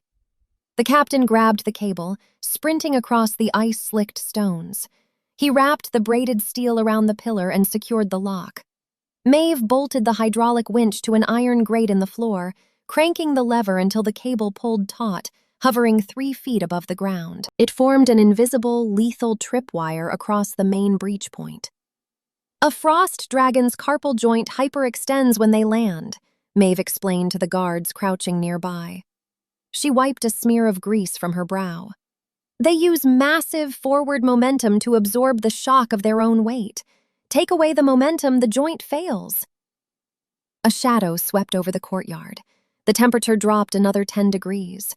A massive ice drake plummeted past Ignis's aerial defense, diving straight for the vulnerable courtyard. The beast roared, opening its jaws to unleash a torrent of glacial magic.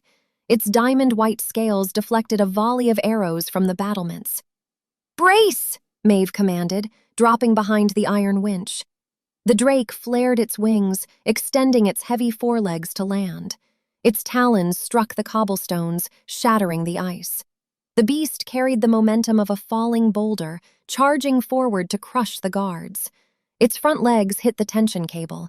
The enchanted steel did not snap. The winch held the line. The drake's forward momentum transferred into its own carpal joints.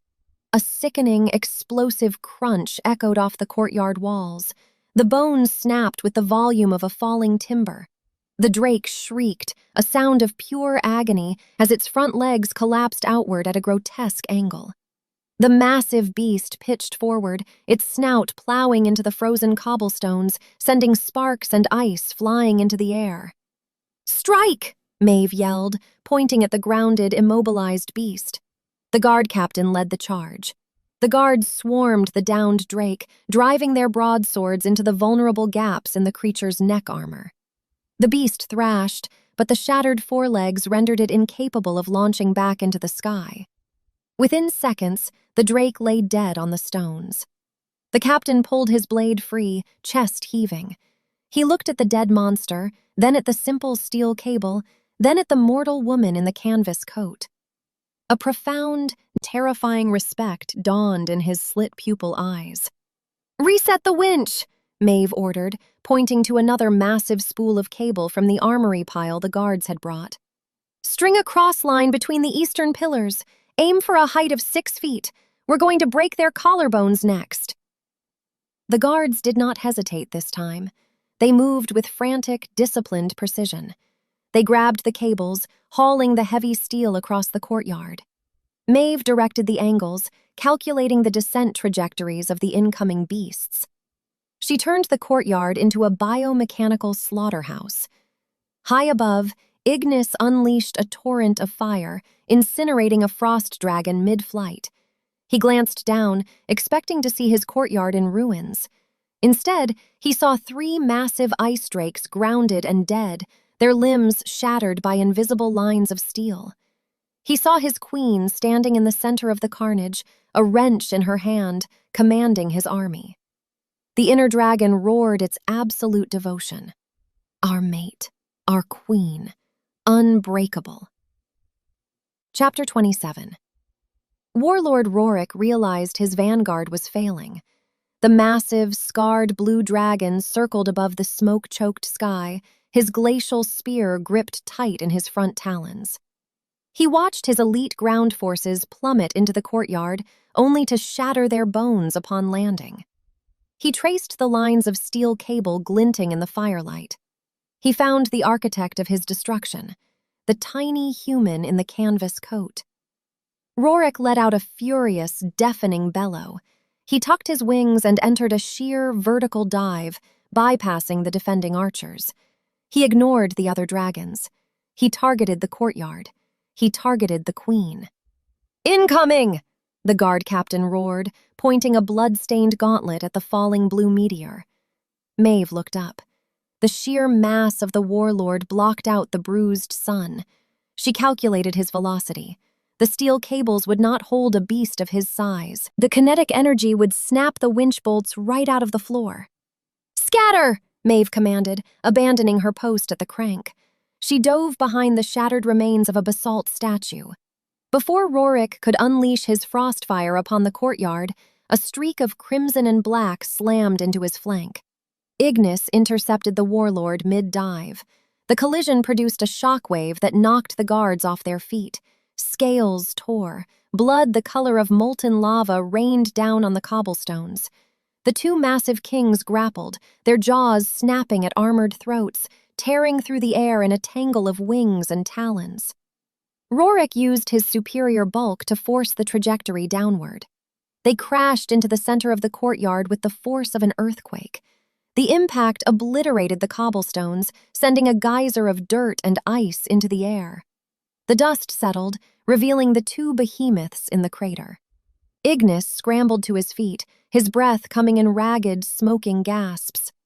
Rorik mirrored the movement, his blue scales scored with deep claw marks. The warlord conjured a fresh glacial spear from the freezing air, ready to strike the fatal blow. He aimed for the center of Ignis's chest, intending to pierce the heart. Maeve peered over the broken statue. She ignored the primal terror freezing the blood in her veins. She forced her mind into the familiar, cold sanctuary of clinical diagnosis. She analyzed Warlord Rorik. Rorik favored his right side. His left wing hung a fraction of an inch lower than the right. When he braced his weight to thrust the spear, his left hind leg trembled, failing to bear the full load. The asymmetry was slight, imperceptible to a warrior looking for a gap in armor, but to a master bone-setter, it was a glaring, fatal structural flaw. "Ignis!" Maeve's voice cut through the din of the battle, sharp and commanding. Ignis flicked his golden eyes toward her voice, never dropping his guard against the warlord. "His left hip!" Maeve shouted, pointing at Rorik's flank. "The joint is degraded. He cannot pivot counterclockwise. Force him left!" Rorik snarled, lunging forward with the glacial spear. Ignis did not block the strike. Trusting Maeve's diagnosis with his life, he dropped his right shoulder and feinted hard to the outside, forcing Rorik to track the movement. The warlord planted his left foot to pivot and follow the strike. The degraded hip joint failed under the sheer torque of the massive blue dragon's weight. Rorik let out a roar of surprise and pain as his left leg buckled. His momentum carried him forward, throwing his strike wide. The glacial spear dug into the dirt, missing Ignis by inches. The stumble left the warlord's neck exposed. Ignis lunged, his jaws clamped down on the vulnerable, unarmored space behind Rorik's jawline. His teeth dug into the thick hide, finding the critical pressure points of the throat. Ignis pinned the massive blue beast to the ground, his front talons digging into Rorik's chest, applying lethal leverage. Rorik thrashed, but the leverage was gone. The broken hip kept him grounded. The fight bled out of him. The warlord let out a low, rattling groan of submission, dropping his grip on the glacial spear. The weapons shattered into 1,000 useless shards of ice. The Northern Armada, witnessing the fall of their king, broke formation. The remaining frost dragons turned and fled into the ash-choked sky, abandoning the siege. Ignis released his grip. Rorik lay motionless, breathing in shallow, defeated gasps. The spire was secure. Ignis shifted back to his humanoid form. He stood in the center of the ruined courtyard, his bare chest heaving, his muscles trembling from the exertion. He looked across the crater, his golden eyes finding the woman in the canvas coat. Maeve stepped out from behind the statue. She wiped a streak of soot from her cheek. She offered him a small, pragmatic nod. The ultimate team of brain and brawn had held the mountain. Chapter 28. 6 months later. The Obsidian Spire bore the scars of the siege with stubborn pride. Stonemasons had replaced the shattered ceilings with reinforced ironwood lattice, and the deep gouges in the basalt pillars remained as a testament to the battle. The air no longer tasted of frost and ash, but of warm volcanic stone and blooming sulfur orchids. Deep within the eastern wing of the castle, a new set of brass doors stood open. The scent of camphor and crushed ghost root drifted into the corridor. Maeve wiped a smear of alchemical grease from her cheek with the back of a canvas-gloved hand. She stood in the center of her new, expansive clinic. Sunlight poured through the massive glass windows, illuminating the pristine ironwood tables, the racks of silver-inlaid tools, and the heavy titanium-banded chest resting in the corner. She wore the crown of the spire, a simple, elegant band of woven obsidian and gold, but she refused to abandon her uniform. The heavy canvas apron, stained with fresh potion residue, covered her trousers and boots.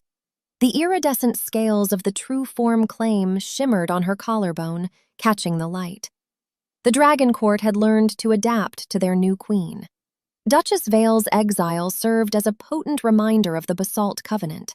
Now, haughty aristocrats suffering from vanity-shifting ailments sat in the waiting room alongside injured minotaurs and goblins. Maeve treated them all with the same cold, mechanical efficiency. She charged the nobles triple the standard rate, channeling the gold into the spire's reconstruction fund. "Hold your wings steady," Maeve instructed. A young wyvern crouched on the reinforced table, letting out a pitiful, high-pitched chirp. Its left wing joint hung at an awkward angle. Maeve secured the leather straps, grabbed the hydraulic tension crank, and set the gear. "On 3, Maeve said, gripping the lever. 1, 2, She threw her weight into the pull. A wet pop echoed off the stone walls. The wyvern shrieked, then blinked, flapping its newly reset wing with cautious relief. "Keep it bound for a week," Maeve ordered, unbuckling the straps. "No steep dives." The beast nuzzled her shoulder in gratitude before scampering out the brass doors. Maeve tossed her gloves onto the desk, picking up her ledger to record the treatment. Being Queen of the Dragons came with endless diplomatic meetings and court rulings, but she maintained her clinic hours with ironclad discipline. She refused to let her mind rust. The heavy brass doors swung shut with a definitive click. The locking mechanism engaged. Maeve did not look up from her ledger. The ambient temperature of the room spiked by 10 degrees. The air pressure shifted, carrying the scent of smoke and raw power. "Clinic hours are over, Your Majesty," Maeve stated, dipping her quill into the inkwell. King Ignis crossed the room. He wore a dark crimson tunic, the fabric tailored to accommodate his massive shoulders. The violent scars from the ice spear had faded into faint silver lines across his ribs. He moved with the fluid, painless grace of an apex predator in its prime. The cursed wound on his L4 vertebra was a distant memory. He stopped at the edge of her desk, placing his large hands flat over her open ledger, hiding the columns of numbers. "I require a consultation, contractor," Ignis murmured, his golden eyes tracking the movement of her pulse. "You are in perfect biomechanical health," Maeve countered, setting the quill down. She leaned back in her chair, crossing her arms. "Your skeletal alignment is flawless. Your muscle tension is optimal. I have nothing to fix." "I possess a chronic ache," Ignis lied, his lips twitching into a wicked, scorching grin. "Right between the shoulder blades. I believe it requires a routine adjustment." He walked around the desk. He did not ask for permission. He reached down, gripping the buckles of her heavy canvas apron. He unhooked the brass clasps, letting the thick material slide off her shoulders and pool on the floor. "You are a terrible liar," Maeve whispered, her clinical detachment melting the second his hands touched her waist. Ignis lifted her out of the chair, hoisting her up until she sat on the edge of the polished oak desk. He stepped between her knees, pinning her in place. He rested his forehead against hers, taking a deep, shuddering breath. Inside his mind, the inner beast curled up in the center of its hoard, at peace. "Queen is here. Nest is safe. Keep her close." A deep, heavy vibration started in his chest. The rhythmic thrumming echoed in the quiet clinic, a sound of absolute, primal contentment. Maeve rested her hands against his chest, feeling the purr vibrate against her palms. She smiled, sliding her fingers into his dark hair. "You take up too much space in my clinic," Maeve noted, tilting her head back to meet his gaze. Ignis leaned in, his lips brushing against hers. The warlord, the king, the beast, they all surrendered to the mortal bone-setter who held their heart. "I'll fit," Ignis promised, capturing her mouth in a kiss that promised a lifetime of fire. The end.